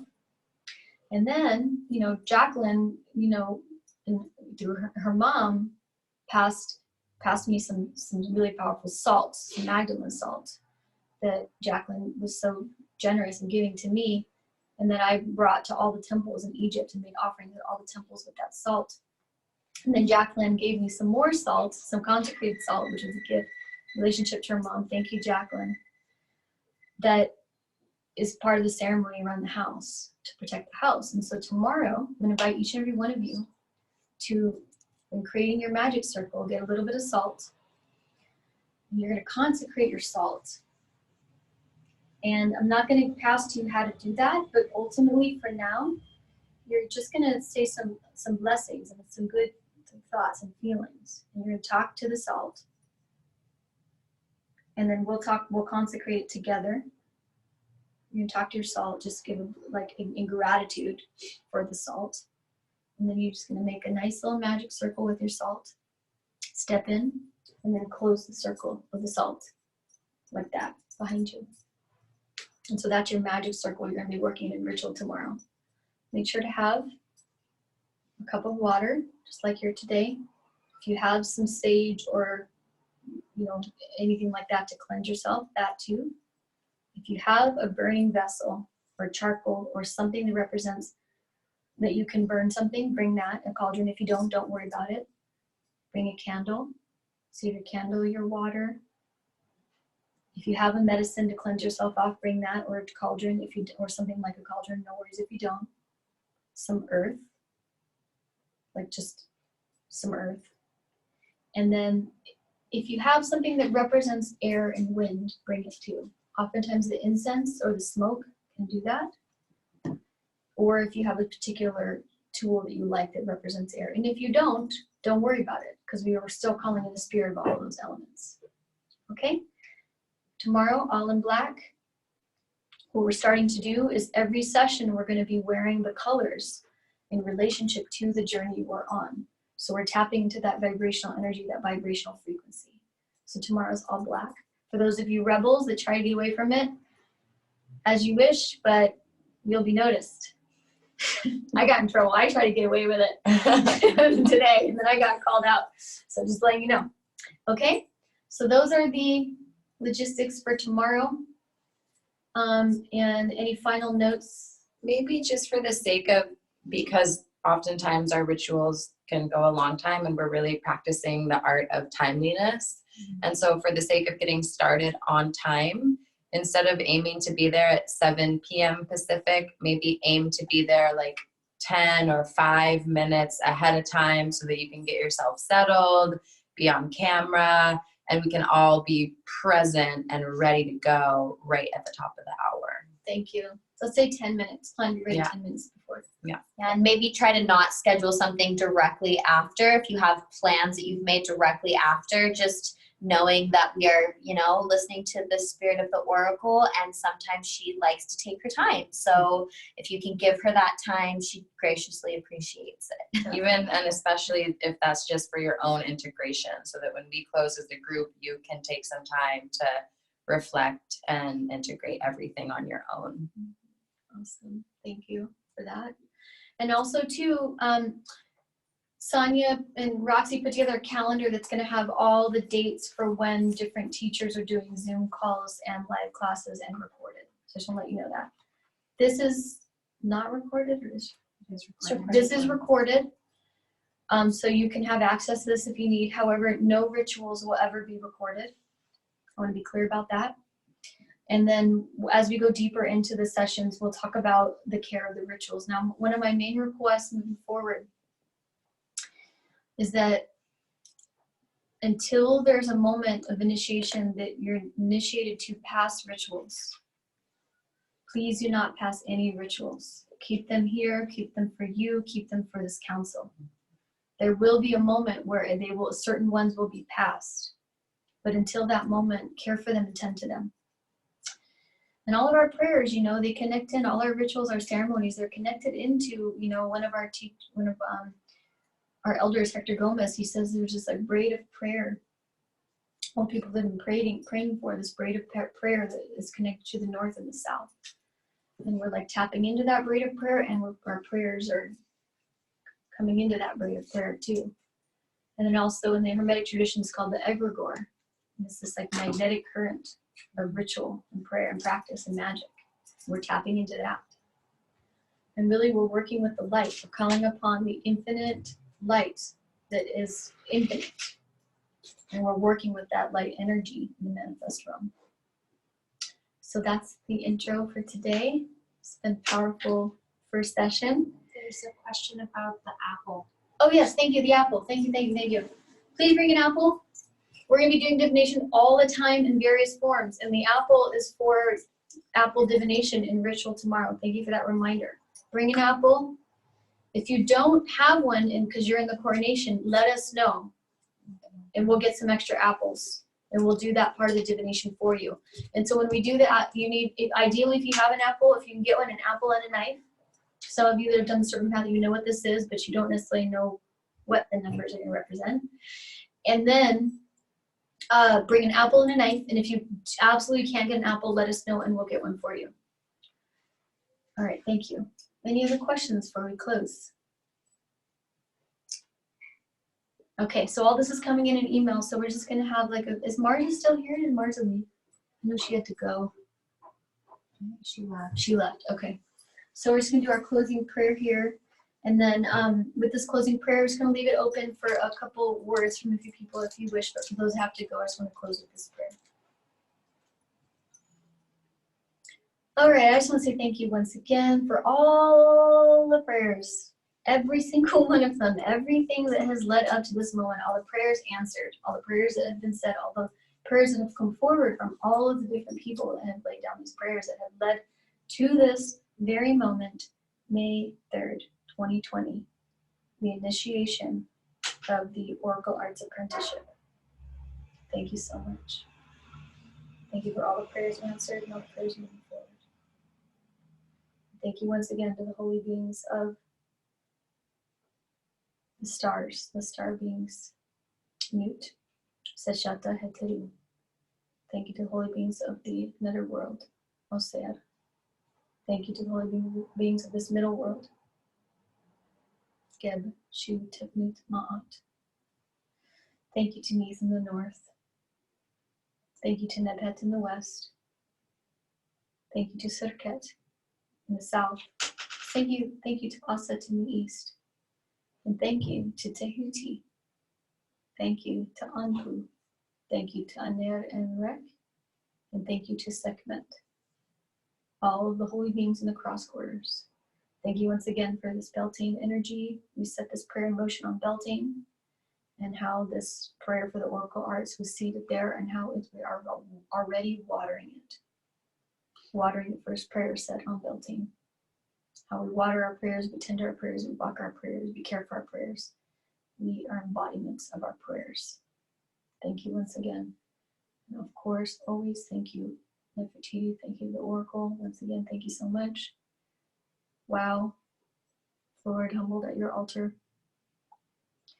And in that way, saying thank you to all of our ancestors, each and every one of our bloodlines, all of our ancestors, all of the ancestral homelands that we inhabit, all of the native indigenous peoples that have been tending to those lands and ecosystems. Thank you so much. May everything that is shared here in some way and somehow make an offering that is of useful and of great benefit to this time of transition, to all beings, human and non-human, into the web of life. Om Kanatari, Om Kanatari, Om Kanatari, Whoa. All right. So one thing too, for those, one of the things that happens with the Oracle is she calls upon people in the moment without any plan. So I just want to let you know that will likely happen throughout the year, where you might just get called upon in an instant. And that's because she's calling upon you. Get used to it. Yeah, get used to it. And it's that practice, where we show, that happens with me all the time. I just it's just showing up and being available and paying attention and showing up. Okay, any words? And for those that need to go, thank you so much. I know we went 13 minutes over. Thank you for your time. And for those that need to go, drink your water. Don't forget, I'm trying to figure out where to look. Don't forget to drink your water. You must drink all the water. All the water that you have in that cup. Drink it up. And anything that wants to be shared before we turn off the camera for those that need to go, no worries, go ahead. Just want to open it up for a few shares here.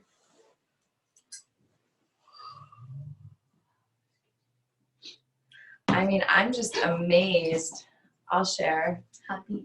I think this is awesome to be, I feel like we are, one thing that Isis says all the time that I love so much is this idea of innovating the eternal. And I feel that in such a big way right now, and just to get to hear where all your ancestors are coming from. And I really trust that for generations, we've all, this creation of all of us coming into this moment has led us to right here to be able to circle up in this way and dive into these teachings. And I can't wait to be together in person. Seeing you all online is really fun, but it's going to be so much better when we all get to be together in the flesh and in the sweat lodge and in ritual and with the fire. And I just really am looking forward to that. So definitely saying a prayer that this lockdown will be lifted in time for us to gather together in the end of June.